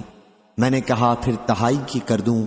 فرمایا تہائی کی کر دو، اور تہائی بھی بہت ہے، اگر تم اپنے وارثوں کو مالدار چھوڑ کر جاؤ تو یہ اس سے بہتر ہے کہ تم انہیں محتاج و تنگ دست چھوڑو کہ لوگوں کے سامنے وہ ہاتھ پھیلاتے پھریں، اور تم جب بھی خرچ کرو گے تو وہ تمہاری طرف سے صدقہ ہوگا، یہاں تک کہ اس لقمے پر بھی ثواب ملے گا جو تم اپنی بیوی کے منہ میں رکھنے کے لیے اٹھاؤ گے، اور امید ہے کہ ابھی اللہ تمہیں زندہ رکھے گا، تم سے بہت سے لوگوں کو نفع پہنچے گا اور بہت سے دوسرے کفار نقصان اٹھائیں گے۔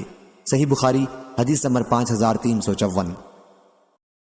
حضرت ابو ہریرہ رضی اللہ عنہ نے بیان کیا کہ نبی کریم صلی اللہ علیہ وسلم نے فرمایا، سب سے بہترین صدقہ وہ ہے جسے دے کر دینے والا مالدار ہی رہے، اور ہر حال میں اوپر کا ہاتھ دینے والے کا نیچے لینے والے کے ہاتھ سے بہتر ہے، اور خرچ کی ابتدا ان سے کرو جو تمہاری نگہبانی میں ہیں۔ عورت کو اس مطالبے کا حق ہے کہ مجھے کھانا دے ورنہ طلاق دے، غلام کو اس مطالبے کا حق ہے کہ مجھے کھانا دو اور مجھ سے کام لو، بیٹا کہہ سکتا ہے کہ مجھے کھانا کھلاؤ یا کسی اور پر چھوڑ دو۔ لوگوں نے کہا، اے ابو ہریرہ رضی اللہ عنہ، کیا یہ آخری ٹکڑا بھی کہ جو روح کہتی ہے آخر تک آپ نے رسول اللہ صلی اللہ علیہ وسلم سے سنا ہے؟ انہوں نے کہا کہ نہیں، بلکہ یہ ابو ہریرہ رضی اللہ عنہ کی خود اپنی سمجھ سے ہے۔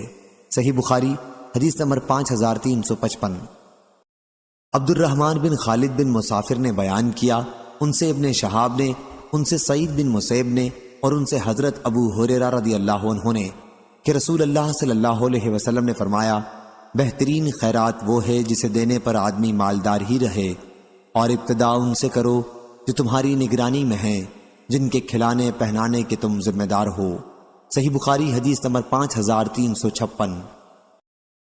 معمر نے بیان کیا کہ ان سے سوری نے پوچھا کہ تم نے ایسے شخص کے بارے میں بھی سنا ہے جو اپنے گھر والوں کے لیے سال بھر کا یا سال سے کم کا خرچ جمع کر لے؟ معمر نے بیان کیا کہ اس وقت مجھے یاد نہیں آیا، پھر بعد میں یاد آیا کہ اس بارے میں ایک حدیث حضرت ابن شہاب نے ہم سے بیان کی تھی، ان سے مالک بن اوس نے، اور ان سے حضرت عمر رضی اللہ عنہ نے کہ نبی کریم صلی اللہ علیہ وسلم بنی نذیر کے باغ کی کھجوریں بیچ کر اپنے گھر والوں کے لیے سال بھر کی روزی جمع کر دیا کرتے تھے۔ صحیح بخاری حدیث نمبر 5357۔ بھر کی روزی جمع کر دیا کرتے تھے۔ صحیح بخاری حدیث نمبر 5357۔ مالک بن اوس بن حدثان نے خبر دی، ابن شہاب زہری نے بیان کیا کہ محمد بن جبیر بن مطعم نے اس کا بعض حصہ بیان کیا تھا، اس لیے میں روانہ ہوا اور مالک بن اوس کی خدمت میں پہنچا اور ان سے یہ حدیث پوچھی۔ مالک نے مجھ سے بیان کیا کہ میں عمر رضی اللہ عنہ کی خدمت میں حاضر ہوا تو ان کے دربان یرفع ان کے پاس آئے اور کہا، عثمان بن عفان، عبد الرحمن، زید اور سعد رضی اللہ عنہم آپ سے ملنے کی اجازت چاہتے ہیں، کیا آپ انہیں آنے کی اجازت دیں گے؟ عمر رضی اللہ عنہ نے کہا کہ اندر بلا لو، چنانچہ انہیں اس کی اجازت دے دی گئی۔ راوی نے کہا کہ پھر یہ سب اندر تشریف لائے اور سلام کر کے بیٹھ گئے۔ یرفع نے تھوڑی دیر بعد پھر عمر رضی اللہ عنہ سے آ کر کہا کہ علی اور عباس رضی اللہ عنہ بھی ملنا چاہتے ہیں، کیا آپ کی طرف سے اجازت ہے؟ عمر رضی اللہ عنہ نے انہیں بھی اندر بلانے کے لیے کہا۔ اندر آ کر ان حضرات نے بھی سلام کیا اور بیٹھ گئے۔ اس کے بعد عباس رضی اللہ عنہ نے کہا، امیر المومنین، میرے اور ان علی رضی اللہ عنہ کے درمیان فیصلہ کر دیجئے۔ دوسرے صحابہ عثمان اور ان کے ساتھیوں نے بھی کہا کہ امیر المومنین ان کا فیصلہ فرما دیجئے اور انہیں اس الجھن سے نجات دیجئے۔ عمر رضی اللہ عنہ نے کہا، جلدی نہ کرو، میں اللہ کی قسم دے کر تم سے پوچھتا ہوں جس کے حکم سے آسمان و زمین قائم ہیں، کیا تمہیں معلوم ہے کہ رسول اللہ صلی اللہ علیہ وسلم نے یہ فرمایا ہے، ہمارا کوئی وارث نہیں ہوتا، جو کچھ ہم انبیاء وفات کے وقت چھوڑتے ہیں وہ صدقہ ہوتا ہے۔ حضور اکرم صلی اللہ علیہ وسلم کا اشارہ خود اپنی ذات کی طرف تھا۔ صحابہ رضی اللہ عنہم نے کہا کہ آن حضرت صلی اللہ علیہ وسلم نے ارشاد فرمایا تھا۔ اس کے بعد عمر رضی اللہ عنہ علی اور عباس رضی اللہ عنہ کی طرف متوجہ ہوئے اور ان سے پوچھا، میں اللہ کی قسم دے کر آپ سے پوچھتا ہوں، کیا آپ لوگوں کو معلوم ہے کہ رسول اللہ صلی اللہ علیہ وسلم نے یہ ارشاد فرمایا تھا؟ انہوں نے بھی تصدیق کی کہ آن حضرت صلی اللہ علیہ وسلم نے واقعی یہ فرمایا تھا۔ پھر عمر رضی اللہ عنہ نے کہا کہ اب میں آپ سے اس معاملے میں بات کروں گا۔ اللہ تعالیٰ نے اپنے رسول صلی اللہ علیہ وسلم کو اس مال فے میں مختار کل ہونے کی خصوصیت بخشی تھی، اور آن حضرت صلی اللہ علیہ وسلم کے سوا اس میں سے کسی دوسرے کو کچھ نہیں دیا تھا۔ اللہ تعالیٰ نے ارشاد فرمایا تھا، ما افاء اللہ علی رسولہ منہم الی قول قدیر۔ اس لیے یہ 4 خمس خاص آپ کے لیے تھے۔ اللہ کی قسم، آن حضرت صلی اللہ علیہ وسلم نے تمہیں نظر انداز کر کے اس مال کو اپنے لیے خاص نہیں کر لیا تھا، اور نہ تمہارا کم کر کے اسے آن حضرت صلی اللہ علیہ وسلم نے اپنے لیے رکھا تھا، بلکہ آن حضرت صلی اللہ علیہ وسلم نے پہلے تم سب میں اس کی تقسیم کی، آخر میں جو مال باقی رہ گیا تو اس میں سے آپ اپنے گھر والوں کے لیے سال بھر کا خرچ لیتے، اور اس کے بعد جو باقی بچتا اسے اللہ کے مال کے مصرف ہی میں مسلمانوں کے لیے خرچ کر دیتے۔ آپ نے اپنی زندگی بھر اسی کے مطابق عمل کیا۔ اے عثمان، میں تمہیں اللہ کی قسم دیتا ہوں، کیا تمہیں یہ معلوم ہے؟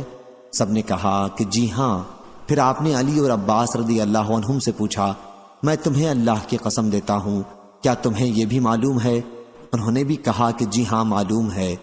پھر اللہ تعالیٰ نے اپنے نبی کی وفات کی اور ابو بکر رضی اللہ عنہ نے کہا کہ میں رسول اللہ صلی اللہ علیہ وسلم کا خلیفہ ہوں، چنانچہ انہوں نے اس جائیداد کو اپنے قبضے میں لے لیا اور حضور اکرم صلی اللہ علیہ وسلم کے عمل کے مطابق اس میں عمل کیا۔ علی اور عباس رضی اللہ عنہم کی طرف متوجہ ہو کر انہوں نے کہا، آپ دونوں اس وقت موجود تھے، آپ خوب جانتے ہیں کہ ابو بکر رضی اللہ عنہ نے ایسا ہی کیا تھا، اور اللہ جانتا ہے کہ ابو بکر رضی اللہ عنہ اس میں مخلص، محتاط و نیک نیت اور صحیح راستے پر تھے اور حق کی اتباع کرنے والے تھے۔ پھر اللہ تعالیٰ نے ابو بکر رضی اللہ عنہ کی بھی وفات کی، اور اب میں آن حضرت صلی اللہ علیہ وسلم اور ابو بکر رضی اللہ عنہ کا جانشین ہوں۔ میں 2 سال سے اس جائیداد کو اپنے قبضے میں لیے ہوئے ہوں اور وہی کرتا ہوں جو رسول اللہ صلی اللہ علیہ وسلم اور ابو بکر رضی اللہ عنہ نے اس میں کیا تھا۔ اب آپ حضرات میرے پاس آئے ہیں، آپ کی بات ایک ہی ہے اور آپ کا معاملہ بھی ایک ہے۔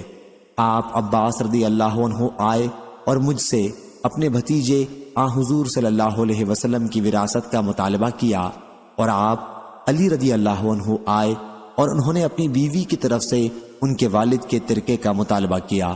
میں نے آپ دونوں سے کہا کہ اگر آپ چاہیں تو میں آپ کو یہ جائیداد دے سکتا ہوں، لیکن اس شرط کے ساتھ کہ آپ پر اللہ کا عہد واجب ہوگا، وہ یہ کہ آپ دونوں بھی اس جائیداد میں وہی طرز عمل رکھیں گے جو رسول اللہ صلی اللہ علیہ وسلم نے رکھا تھا، جس کے مطابق ابو بکر رضی اللہ عنہ نے عمل کیا، اور جب سے میں اس کا والی ہوا ہوں میں نے جو اس کے ساتھ معاملہ رکھا، اور اگر یہ شرط منظور نہ ہو تو پھر آپ مجھ سے اس بارے میں گفتگو چھوڑ دیں۔ آپ لوگوں نے کہا کہ اس شرط کے مطابق وہ جائیداد ہمارے حوالے کر دو، اور میں نے اسے اس شرط کے ساتھ تم لوگوں کے حوالے کر دیا۔ کیوں عثمان اور ان کے ساتھیوں، میں آپ کو اللہ کی قسم دیتا ہوں میں نے اس شرط ہی پر وہ جائیداد علی اور عباس رضی اللہ عنہ کے قبضے میں دی ہے نا؟ انہوں نے کہا کہ جی ہاں۔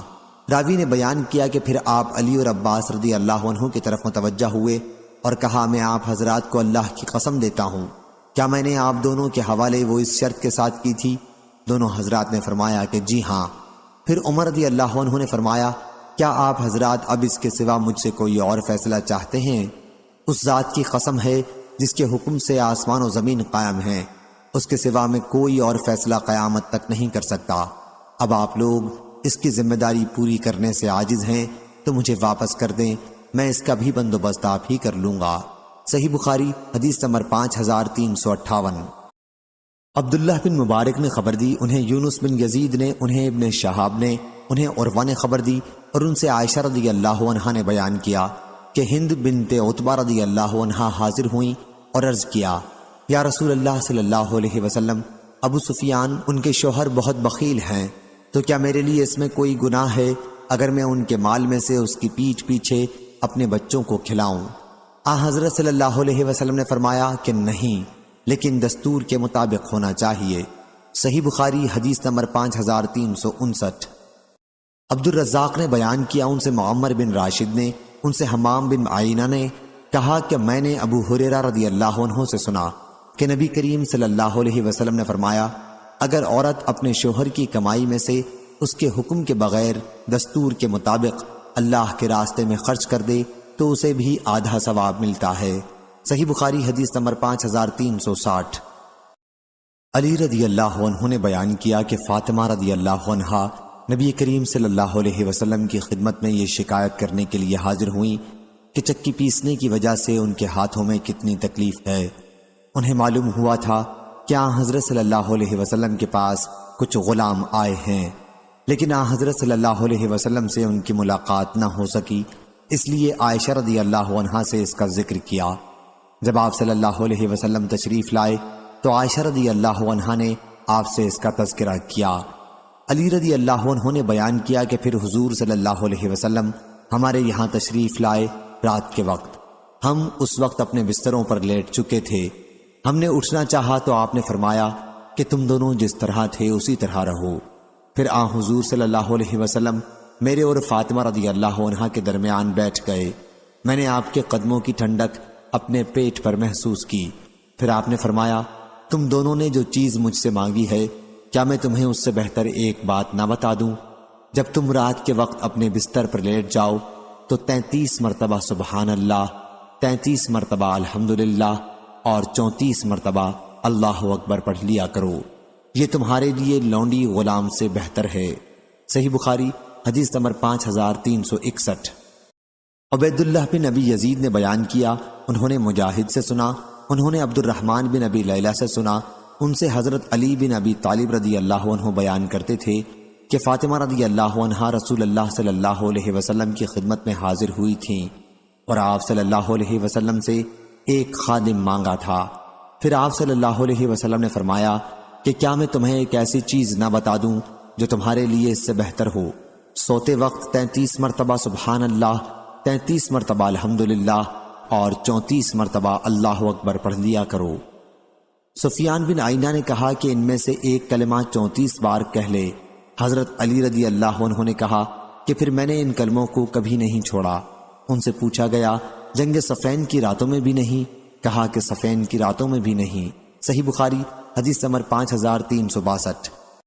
شعبہ نے بیان کیا ان سے حکم بن عتبہ نے، ان سے ابراہیم نے، ان سے اسود بن یزید نے کہ میں نے حضرت عائشہ رضی اللہ عنہا سے پوچھا کہ گھر میں نبی کریم صلی اللہ علیہ وسلم کیا کیا کرتے تھے؟ ام المومنین رضی اللہ عنہا نے بیان کیا کہ حضور اکرم صلی اللہ علیہ وسلم گھر کے کام کیا کرتے تھے، پھر آپ جب اذان کی آواز سنتے تو باہر چلے جاتے تھے۔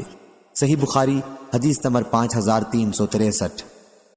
یحییٰ نے بیان کیا ان سے ہشام نے کہا کہ مجھے میرے والد عروہ نے خبر دی اور انہیں عائشہ رضی اللہ عنہا نے کہ ہند بنت عتبہ رضی اللہ عنہا نے عرض کیا یا رسول اللہ صلی اللہ علیہ وسلم، ابو سفیان رضی اللہ عنہ ان کے شوہر بخیل ہیں اور مجھے اتنا نہیں دیتے جو میرے اور میرے بچوں کے لیے کافی ہو سکے۔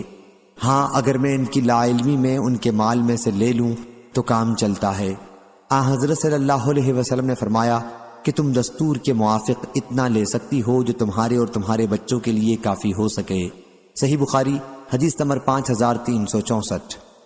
ابو زناد نے بیان کیا ان سے اعرج نے اور ان سے ابو ہریرہ رضی اللہ عنہ نے کہ رسول اللہ صلی اللہ علیہ وسلم نے فرمایا اونٹ پر سوار ہونے والی عورتوں میں یعنی عرب کی عورتوں میں بہترین عورتیں قریشی عورتیں ہیں۔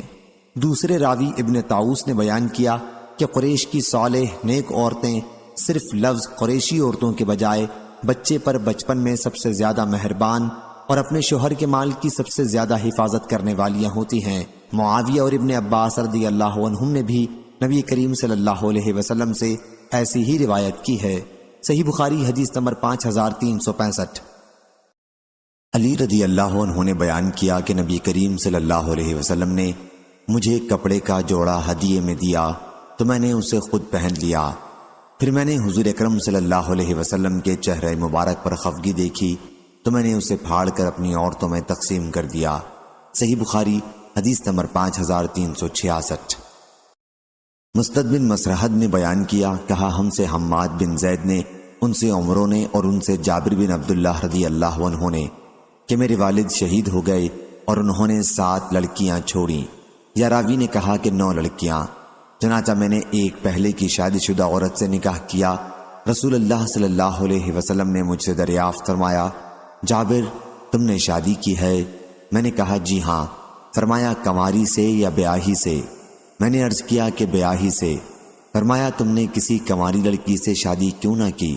تم اس کے ساتھ کھیلتے اور وہ تمہارے ساتھ کھیلتی، تم اس کے ساتھ ہنسی مذاق کرتے اور وہ تمہارے ساتھ ہنسی کرتی۔ جابر رضی اللہ عنہ نے بیان کیا کہ اس پر میں نے حضرت صلی اللہ علیہ وسلم سے عرض کیا کہ عبداللہ میرے والد شہید ہو گئے اور انہوں نے کئی لڑکیاں چھوڑی ہیں، اس لیے میں نے یہ پسند نہیں کیا کہ ان کے پاس انہی جیسی لڑکی بیاہ لاؤں، اس لیے میں نے ایک ایسی عورت سے شادی کی ہے جو ان کی دیکھ بھال کر سکے اور ان کی اصلاح کا خیال رکھے۔ حضرت صلی اللہ علیہ وسلم نے اس پر فرمایا اللہ تمہیں برکت دے۔ یا راوی کو شک تھا، حضرت صلی اللہ علیہ وسلم نے خیرہ فرمایا یعنی اللہ تم کو خیر عطا کرے۔ صحیح بخاری حدیث نمبر 5367۔ حضرت ابو ہریرہ رضی اللہ عنہ نے بیان کیا کہ نبی کریم صلی اللہ علیہ وسلم کی خدمت میں ایک صحابہ آئے اور کہا کہ میں تو ہلاک ہو گیا۔ حضرت صلی اللہ علیہ وسلم نے فرمایا آخر بات کیا ہوئی؟ انہوں نے کہا کہ میں نے اپنی بیوی سے رمضان میں ہم بستری کر لی۔ حضرت صلی اللہ علیہ وسلم نے فرمایا پھر ایک غلام آزاد کر دو، یہ کفارہ ہو جائے گا۔ انہوں نے عرض کیا کہ میرے پاس کچھ نہیں ہے۔ حضرت صلی اللہ علیہ وسلم نے فرمایا پھر 2 مہینے متواتر روزے رکھ لو۔ انہوں نے کہا کہ مجھ میں اس کی بھی طاقت نہیں ہے۔ حضرت صلی اللہ علیہ وسلم نے فرمایا کہ پھر 60 مسکینوں کو کھانا کھلاؤ۔ انہوں نے کہا کہ اتنا میرے پاس سامان بھی نہیں ہے۔ اس کے بعد آپ کے پاس ایک ٹوکرا لایا گیا جس میں کھجوریں تھیں۔ آپ صلی اللہ علیہ وسلم نے دریافت فرمایا کہ مسئلہ پوچھنے والا کہاں ہے؟ ان صاحب نے عرض کیا میں یہاں حاضر ہوں۔ آپ صلی اللہ علیہ وسلم نے فرمایا لو اسے اپنی طرف سے صدقہ کر دینا۔ انہوں نے کہا اپنے سے زیادہ ضرورت مند پر؟ یا رسول اللہ صلی اللہ علیہ وسلم اس ذات کی قسم جس نے آپ کو حق کے ساتھ بھیجا ہے، ان دونوں پتھریلے میدانوں کے درمیان کوئی گھرانہ ہم سے زیادہ محتاج نہیں ہے۔ اس پر حضرت صلی اللہ علیہ وسلم ہنسے اور آپ کے مبارک دانت دکھائی دینے لگے اور فرمایا پھر تم ہی اس کے زیادہ مستحق ہو۔ صحیح بخاری حدیث نمبر 5368۔ ام سلمہ رضی اللہ عنہا نے بیان کیا، میں نے عرض کیا یا رسول اللہ صلی اللہ علیہ وسلم، کیا مجھے ابو سلمہ رضی اللہ عنہ ان کے پہلے شوہر کے لڑکوں کے بارے میں ثواب ملے گا اگر میں ان پر خرچ کروں؟ میں انہیں اس محتاجی میں دیکھ نہیں سکتی، وہ میرے بیٹے ہی تو ہیں۔ حضرت صلی اللہ علیہ وسلم نے فرمایا کہ ہاں، تمہیں ہر اس چیز کا ثواب ملے گا جو تم ان پر خرچ کرو گی۔ صحیح بخاری حدیث نمبر 5369۔ عائشہ رضی اللہ عنہا نے بیان کیا کہ ہند رضی اللہ عنہا نے عرض کیا یا رسول اللہ صلی اللہ علیہ وسلم، ابو سفیان رضی اللہ عنہ بخیل ہیں، اگر میں ان کے مال میں سے اتنا ان سے پوچھے بغیر لے لیا کروں جو میرے اور میرے بچوں کو کافی ہو تو کیا اس میں کوئی گناہ ہے؟ حضرت صلی اللہ علیہ وسلم نے فرمایا کہ دستور کے مطابق لے لیا کرو۔ صحیح بخاری حدیث نمبر 5370۔ ابو ہریرہ رضی اللہ عنہ نے بیان کیا کہ رسول اللہ صلی اللہ علیہ وسلم کے پاس جب کسی ایسے شخص کا جنازہ لایا جاتا جس پر قرض ہوتا تو آپ دریافت فرماتے کہ مرنے والے نے قرض کی ادائیگی کے لیے ترکہ چھوڑا ہے یا نہیں۔ اگر کہا جاتا کہ اتنا چھوڑا ہے جس سے ان کا قرض ادا ہو سکتا ہے تو آپ ان کی نماز پڑھتے، ورنہ مسلمانوں سے کہتے کہ اپنے ساتھی پر تم ہی نماز پڑھ لو۔ پھر جب اللہ تعالیٰ نے حضور صلی اللہ علیہ وسلم پر فتوحات کے دروازے کھول دیے تو فرمایا کہ میں مسلمانوں سے ان کی خود اپنی ذات سے بھی زیادہ قریب ہوں، اس لیے ان کے مسلمانوں میں سے جو کوئی وفات پائے اور قرض چھوڑے تو اس کی ادائیگی کی ذمہ داری میری ہے، اور جو کوئی مال چھوڑے وہ اس کے ورثاء کا ہے۔ صحیح بخاری حدیث نمبر 5371۔ ابو سلمہ کی صاحبزادی زینب نے خبر دی کہ نبی کریم صلی اللہ علیہ وسلم کی زوجہ مطہرہ ام حبیبہ رضی اللہ عنہا نے بیان کیا کہ میں نے عرض کیا یا رسول اللہ صلی اللہ علیہ وسلم، میری بہن عزہ بنت ابی سفیان سے نکاح کر لیجئے۔ آپ نے فرمایا، اور تم اسے پسند بھی کرو گی کہ تمہاری بہن تمہاری سوکن بن جائے؟ میں نے عرض کیا، جی ہاں، اس سے خالی تو میں اب بھی نہیں ہوں، اور میں پسند کرتی ہوں کہ اپنی بہن کو بھی بھلائی میں اپنے ساتھ شریک کر لوں۔ آپ نے اس پر فرمایا کہ یہ میرے لیے جائز نہیں ہے، دو بہنوں کو ایک ساتھ نکاح میں جمع کرنا۔ میں نے عرض کیا، یا رسول اللہ صلی اللہ علیہ وسلم، واللہ اس طرح کی باتیں ہو رہی ہیں کہ آپ درہ بنت ابی سلمہ سے نکاح کا ارادہ رکھتے ہیں۔ حضرت صلی اللہ علیہ وسلم نے دریافت فرمایا، ام سلمہ کی بیٹی؟ جب میں نے عرض کیا جی ہاں تو آپ نے فرمایا، اگر وہ میری پرورش میں نہ ہوتی جب بھی وہ میرے لیے حلال نہیں تھی، وہ تو میرے رضائی بھائی کی لڑکی ہے، مجھے اور ابو سلمہ کو صوبیہ نے دودھ پلایا تھا، پس تم میرے لیے اپنی لڑکیوں اور بہنوں کو نہ پیش کیا کرو۔ اور شعیب نے بیان کیا ان سے زہری نے اور ان سے عروہ نے کہا کہ صوبیہ کو ابو لہب نے آزاد کیا تھا۔ صحیح بخاری حدیث نمبر 5372۔ ابو موسیٰ اشعری رضی اللہ عنہ نے بیان کیا کہ نبی کریم صلی اللہ علیہ وسلم نے فرمایا، بھوکے کو کھلاؤ پلاؤ، بیمار کی مزاج پرسی کرو، اور قیدی کو چھڑاؤ۔ سفیان ثوری نے کہا کہ حدیث میں لفظ عانی سے مراد قیدی ہے۔ صحیح بخاری حدیث نمبر 5373۔ ابو ہریرہ رضی اللہ عنہ نے بیان کیا کہ حضور اکرم صلی اللہ علیہ وسلم کی وفات تک آل محمد صلی اللہ علیہ وسلم پر کبھی ایسا زمانہ نہیں گزرا کہ کچھ دن برابر انہوں نے پیٹ بھر کر کھانا کھایا ہو، اور اسی سند سے۔ صحیح بخاری حدیث نمبر 5374۔ ابو ہریرہ رضی اللہ عنہ نے بیان کیا کہ فاقے کی وجہ سے میں سخت مشقت میں مبتلا تھا، پھر میری ملاقات عمر بن خطاب رضی اللہ عنہ سے ہوئی، اور ان سے میں نے قرآن مجید کی ایک آیت پڑھنے کے لیے کہا۔ انہوں نے مجھے وہ آیت پڑھ کر سنائی اور پھر اپنے گھر میں داخل ہو گئے۔ اس کے بعد میں بہت دور تک چلتا رہا، آخر مشقت اور بھوک کی وجہ سے میں منہ کے بل گر پڑا۔ اچانک میں نے دیکھا کہ رسول اللہ صلی اللہ علیہ وسلم میرے سر کے پاس کھڑے ہیں۔ حضرت صلی اللہ علیہ وسلم نے فرمایا، اے ابو ہریرہ رضی اللہ عنہ۔ میں نے کہا، حاضر ہوں یا رسول اللہ صلی اللہ علیہ وسلم، تیار ہوں۔ پھر حضرت صلی اللہ علیہ وسلم نے میرا ہاتھ پکڑ کر مجھے کھڑا کیا۔ آپ سمجھ گئے کہ میں کسی تکلیف میں مبتلا ہوں۔ پھر آپ مجھے اپنے گھر لے گئے اور میرے لیے دودھ کا ایک بڑا پیالہ منگوایا۔ میں نے اس میں سے دودھ پیا۔ حضرت صلی اللہ علیہ وسلم نے فرمایا، دوبارہ پیو ابو ہریرہ۔ میں نے دوبارہ پیا۔ حضرت صلی اللہ علیہ وسلم نے فرمایا، اور پیو۔ میں نے اور پیا، یہاں تک کہ میرا پیٹ بھی پیالے کی طرح بھرپور ہو گیا۔ ابو ہریرہ رضی اللہ عنہ نے بیان کیا کہ پھر میں عمر رضی اللہ عنہ سے ملا اور ان سے اپنا سارا واقعہ بیان کیا اور کہا کہ اے عمر رضی اللہ عنہ، اللہ تعالیٰ نے اسے اس ذات کے ذریعے پورا کرا دیا جو آپ سے زیادہ مستحق تھی۔ اللہ کی قسم، میں نے تم سے آیت پوچھی تھی، حالانکہ میں اسے تم سے بھی زیادہ بہتر طریقے پر پڑھ سکتا تھا۔ عمر رضی اللہ عنہ نے کہا، اللہ کی قسم، اگر میں نے تم کو اپنے گھر میں داخل کر لیا ہوتا اور تم کو کھانا کھلا دیتا تو لال لال عمدہ اونٹ ملنے سے بھی زیادہ مجھ کو خوشی ہوتی۔ صحیح بخاری حدیث نمبر 5375۔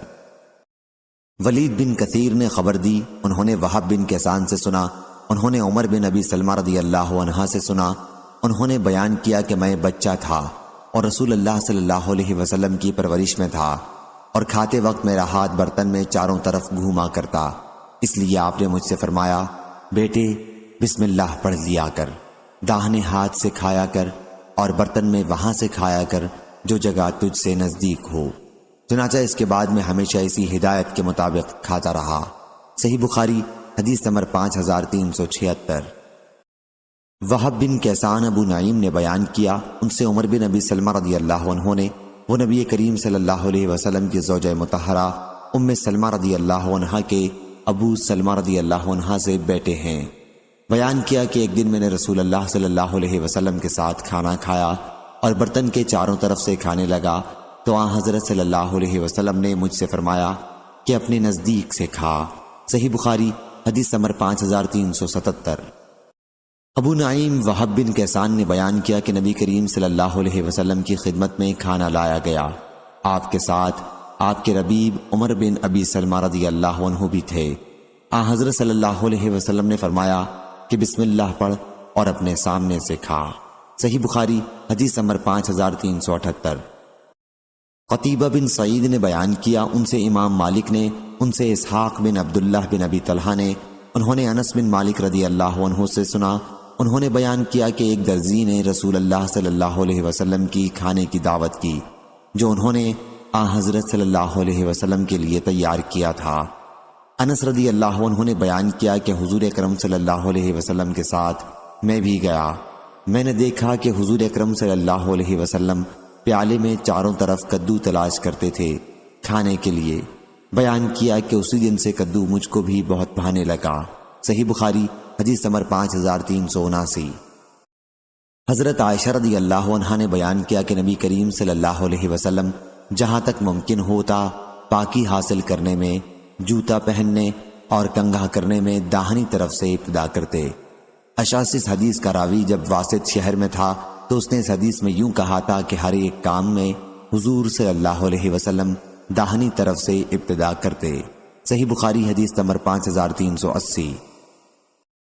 امام مالک نے بیان کیا، ان سے اسحاق بن عبداللہ بن ابی طلحہ نے، انہوں نے انس بن مالک رضی اللہ عنہ سے سنا، انہوں نے بیان کیا کہ ابو طلحہ رضی اللہ عنہ نے اپنی بیوی حضرت ام سلیم رضی اللہ عنہ سے کہا کہ میں نے رسول اللہ صلی اللہ علیہ وسلم کی آواز میں ذوف و نقاہت کو محسوس کیا ہے اور معلوم ہوتا ہے کہ آپ فاقے سے ہیں، کیا تمہارے پاس کوئی چیز ہے؟ چنانچہ انہوں نے جو کی چند روٹیاں نکالی، پھر اپنا دوپٹہ نکالا اور اس کے ایک حصے میں روٹیوں کو لپیٹ کر میرے یعنی انس رضی اللہ عنہ کے کپڑے کے نیچے چھپا دیا اور ایک حصہ مجھے چادر کی طرح اوڑھا دیا، پھر مجھے رسول اللہ صلی اللہ علیہ وسلم کی خدمت میں بھیجا۔ بیان کیا کہ میں جب حضور اکرم صلی اللہ علیہ وسلم کی خدمت میں حاضر ہوا تو آپ کو مسجد میں پایا اور آپ کے ساتھ صحابہ تھے، میں ان سب حضرات کے سامنے جا کر کھڑا ہو گیا۔ حضرت صلی اللہ علیہ وسلم نے دریافت فرمایا، اے انس رضی اللہ عنہ، تمہیں ابو طلحہ رضی اللہ عنہ نے بھیجا ہوگا؟ میں نے عرض کی جی ہاں۔ حضرت صلی اللہ علیہ وسلم نے پوچھا کھانے کے ساتھ؟ میں نے عرض کی جی ہاں۔ اس کے بعد حضرت صلی اللہ علیہ وسلم نے اپنے سب ساتھیوں سے فرمایا کہ کھڑے ہو جاؤ، چنانچہ آپ روانہ ہوئے، میں سب کے آگے آگے چلتا رہا۔ جب میں ابو طلحہ رضی اللہ عنہ کے پاس واپس پہنچا تو انہوں نے کہا، ام سلیم رضی اللہ عنہ، حضور اکرم صلی اللہ علیہ وسلم صحابہ کو ساتھ لے کر تشریف لائے ہیں، حالانکہ ہمارے پاس کھانے کا اتنا سامان نہیں جو سب کو کافی ہو سکے۔ ام سلیم رضی اللہ عنہ اس پر بولی کہ اللہ اور اس کا رسول خوب جانتے ہیں۔ بیان کیا کہ پھر ابو طلحہ رضی اللہ عنہ استقبال کے لیے نکلے اور حضرت صلی اللہ علیہ وسلم سے ملاقات کی۔ اس کے بعد ابو طلحہ رضی اللہ عنہ اور حضور اکرم صلی اللہ علیہ وسلم گھر کی طرف متوجہ ہوئے اور گھر میں داخل ہو گئے۔ حضرت صلی اللہ علیہ وسلم نے فرمایا، ام سلیم، جو کچھ تمہارے پاس ہے وہ یہاں لاؤ۔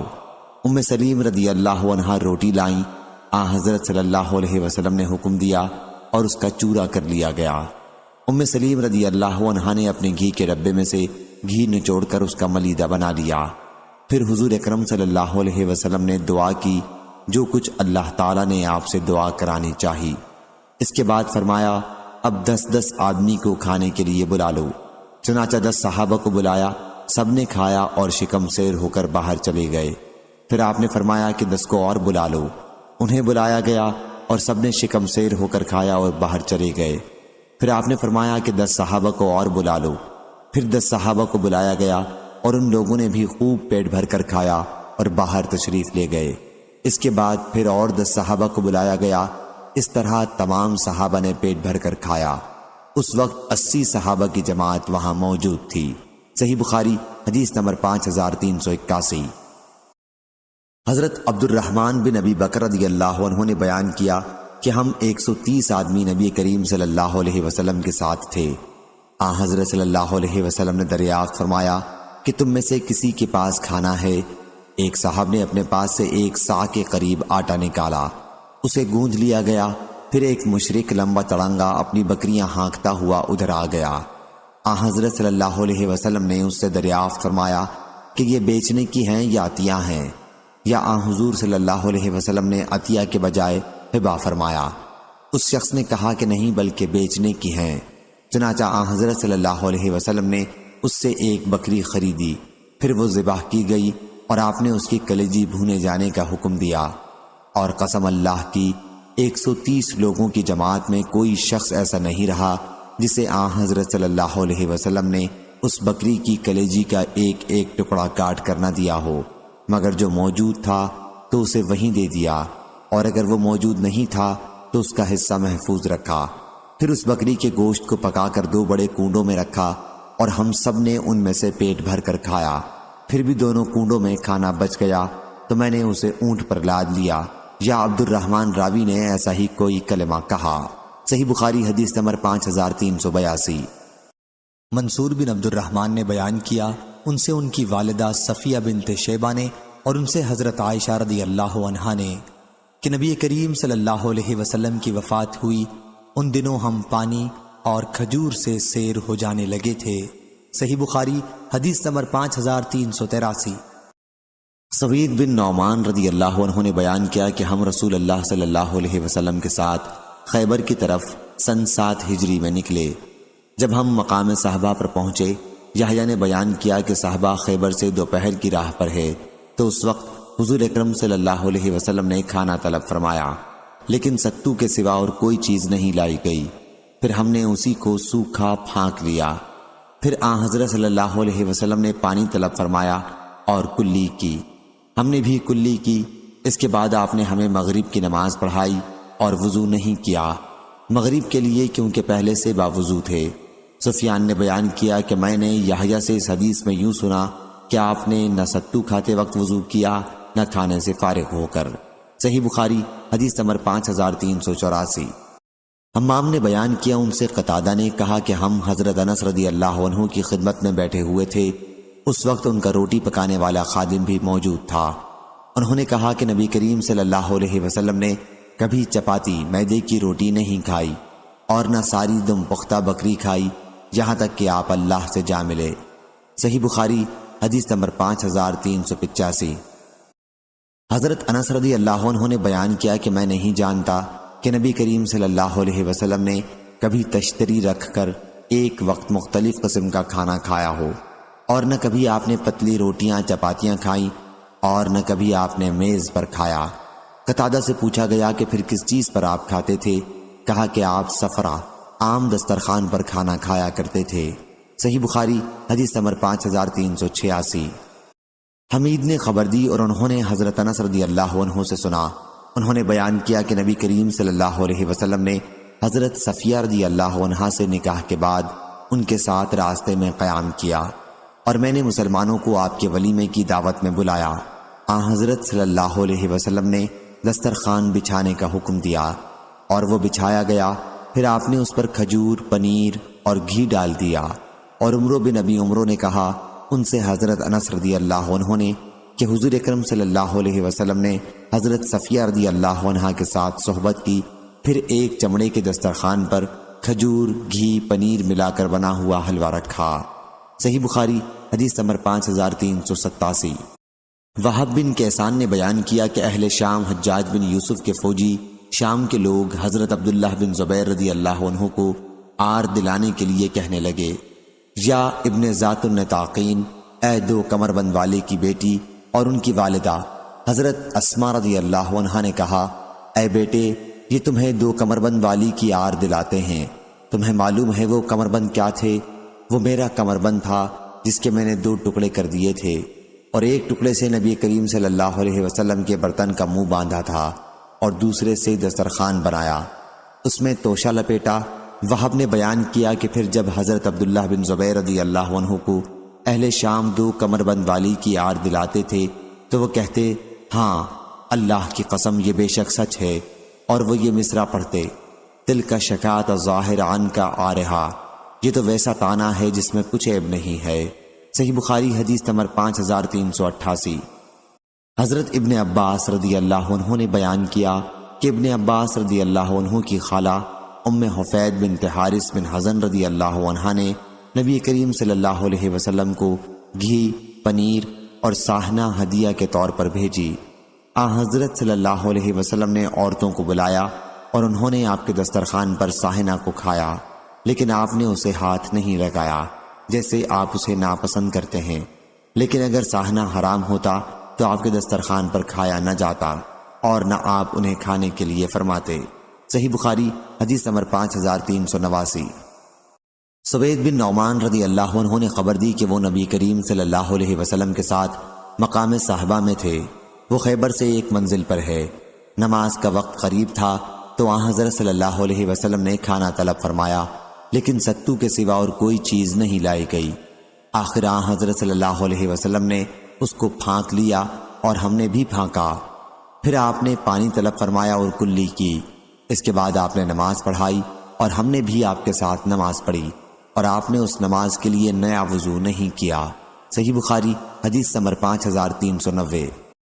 حضرت ابن عباس رضی اللہ عنہ نے خبر دی اور انہیں حضرت خالد بن ولید رضی اللہ عنہ نے، جو سیف اللہ، اللہ کی تلوار کے لقب سے مشہور ہیں، خبر دی کہ وہ رسول اللہ صلی اللہ علیہ وسلم کے ساتھ ام المومنین حضرت میمونہ رضی اللہ عنہا کے گھر میں داخل ہوئے۔ ام المومنین ان کی اور ابن عباس رضی اللہ عنہ کی خالہ ہیں۔ ان کے یہاں بھنا ہوا ساہنہ موجود تھا جو ان کی بہن حفیدہ بنت حارث رضی اللہ عنہا نجد سے لائی تھیں۔ انہوں نے وہ بھنا ہوا ساہنہ حضور اکرم صلی اللہ علیہ وسلم کی خدمت میں پیش کیا۔ ایسا بہت کم ہوتا تھا کہ حضور اکرم صلی اللہ علیہ وسلم کسی کھانے کے لیے اس وقت تک ہاتھ بڑھائیں جب تک آپ کو اس کے متعلق بتا نہ دیا جائے کہ یہ فلانا کھانا ہے، لیکن اس دن آپ نے بھنے ہوئے ساہنے کے گوشت کی طرف ہاتھ بڑھایا۔ اتنے میں وہاں موجود عورتوں میں سے ایک عورت نے کہا، کیا حضرت صلی اللہ علیہ وسلم کو بتا کیوں نہیں دیتی کہ اس وقت آپ کے سامنے جو تم نے پیش کیا ہے وہ ساہنہ ہے؟ یا رسول اللہ، یہ سن کر آپ نے اپنا ہاتھ ساہنہ سے ہٹا لیا۔ حضرت خالد بن ولید رضی اللہ عنہ بولے کہ یا رسول اللہ صلی اللہ علیہ وسلم، کیا ساہنہ حرام ہے؟ آپ نے فرمایا کہ نہیں، لیکن یہ میرے ملک میں چونکہ نہیں پایا جاتا اس لیے طبیعت پسند نہیں کرتی۔ حضرت خالد رضی اللہ عنہ نے بیان کیا کہ پھر میں نے اسے اپنی طرف کھینچ لیا اور اسے کھایا۔ اس وقت حضور اکرم صلی اللہ علیہ وسلم مجھے دیکھ رہے تھے۔ صحیح بخاری حدیث نمبر 5391۔ امام مالک نے خبر دی، دوسری سند امام بخاری نے کہا کہ ہم سے اسماعیل بن ابی اویس نے بیان کیا، کہا کہ مجھ سے امام مالک نے بیان کیا، ان سے ابو زناد نے، ان سے اعرج نے، اور ان سے حضرت ابو ہریرہ رضی اللہ عنہ نے بیان کیا کہ رسول اللہ صلی اللہ علیہ وسلم نے فرمایا، 2 آدمیوں کا کھانا 3 کے لیے کافی ہے اور 3 کا 4 کے لیے کافی ہے۔ صحیح بخاری حدیث نمبر 5392۔ نافع نے بیان کیا کہ ابن عمر رضی اللہ عنہ اس وقت تک کھانا نہیں کھاتے تھے جب تک ان کے ساتھ کھانے کے لیے کوئی مسکین نہ لایا جاتا۔ ایک مرتبہ میں ان کے ساتھ کھانے کے لیے ایک شخص کو لایا کہ اس نے بہت زیادہ کھانا کھایا۔ بعد میں حضرت ابن عمر رضی اللہ عنہ نے کہا کہ آئندہ اس شخص کو میرے ساتھ کھانے کے لیے نہ لانا۔ میں نے نبی کریم صلی اللہ علیہ وسلم سے سنا ہے کہ مومن ایک آنت میں کھاتا اور کافر 7 آنتیں بھر لیتا ہے۔ صحیح بخاری حدیث نمبر 5393۔ حضرت ابن عمر رضی اللہ عنہ نے بیان کیا کہ رسول اللہ صلی اللہ علیہ وسلم نے فرمایا، مومن ایک آنت میں کھاتا ہے، اور کافر یا منافق عبدہ نے کہا کہ مجھے یقین نہیں ہے کہ ان میں سے کس کے متعلق عبید اللہ نے بیان کیا کہ وہ 7 آنتیں بھر لیتا ہے، اور ابن بکیر نے بیان کیا، ان سے امام مالک نے بیان کیا، ان سے نافع نے، ان سے ابن عمر رضی اللہ عنہ نے، اور ان سے نبی کریم صلی اللہ علیہ وسلم نے اسی حدیث کی طرح بیان فرمایا۔ صحیح بخاری حدیث نمبر 5394۔ سفیان بن عینہ نے بیان کیا، ان سے عمرو بن دینار نے کہ ابو نہیک بڑے کھانے والے آدمی تھے، ان سے حضرت عبداللہ بن عمر رضی اللہ عنہ نے کہا کہ رسول اللہ صلی اللہ علیہ وسلم نے فرمایا ہے کہ کافر 7 آنتوں میں کھاتا ہے۔ ابو نہیک نے اس پر عرض کیا کہ میں اللہ اور اس کے رسول پر ایمان رکھتا ہوں۔ صحیح بخاری حدیث نمبر 5395۔ حضرت ابو ہریرہ رضی اللہ عنہ نے بیان کیا کہ رسول اللہ صلی اللہ علیہ وسلم نے فرمایا، مسلمان ایک آنت میں کھاتا ہے اور کافر 7 آنتوں میں کھاتا ہے۔ صحیح بخاری حدیث نمبر 5396۔ ابو حازم نے بیان کیا اور ان سے حضرت ابو ہریرہ رضی اللہ عنہ نے کہ ایک صاحب بہت زیادہ کھانا کھایا کرتے تھے، پھر وہ اسلام لائے تو کم کھانے لگے۔ اس کا ذکر رسول اللہ صلی اللہ علیہ وسلم سے کیا گیا تو آپ نے فرمایا کہ مومن ایک آنت میں کھاتا ہے اور کافر 7 آنتوں میں کھاتا ہے۔ صحیح بخاری حدیث نمبر 5397۔ مسعر نے بیان کیا، ان سے علی بن اقمر نے کہ میں نے ابو حذیفہ رضی اللہ عنہ سے سنا، انہوں نے بیان کیا کہ رسول اللہ صلی اللہ علیہ وسلم نے فرمایا، میں ٹیک لگا کر نہیں کھاتا۔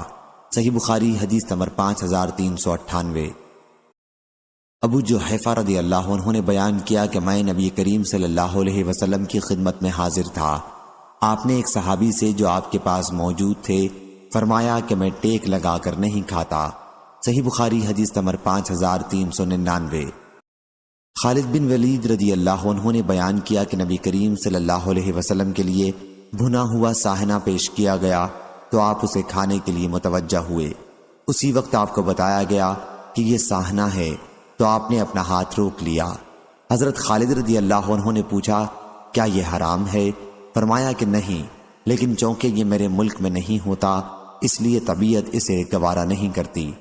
پھر خالد بن ولید رضی اللہ عنہ نے اسے کھایا اور نبی کریم صلی اللہ علیہ وسلم دیکھ رہے تھے۔ امام مالک نے ابن شہاب سے ضب محنود یعنی بھنا ہوا ساہنہ ضب مشوا کی جگہ محنوز نقل کیا، دونوں لفظوں کا ایک معنی ہے۔ صحیح بخاری حدیث نمبر 5400۔ مزید اسلامک ویڈیو دیکھنے کے لیے ہمارے چینل کو سبسکرائب کیجیے۔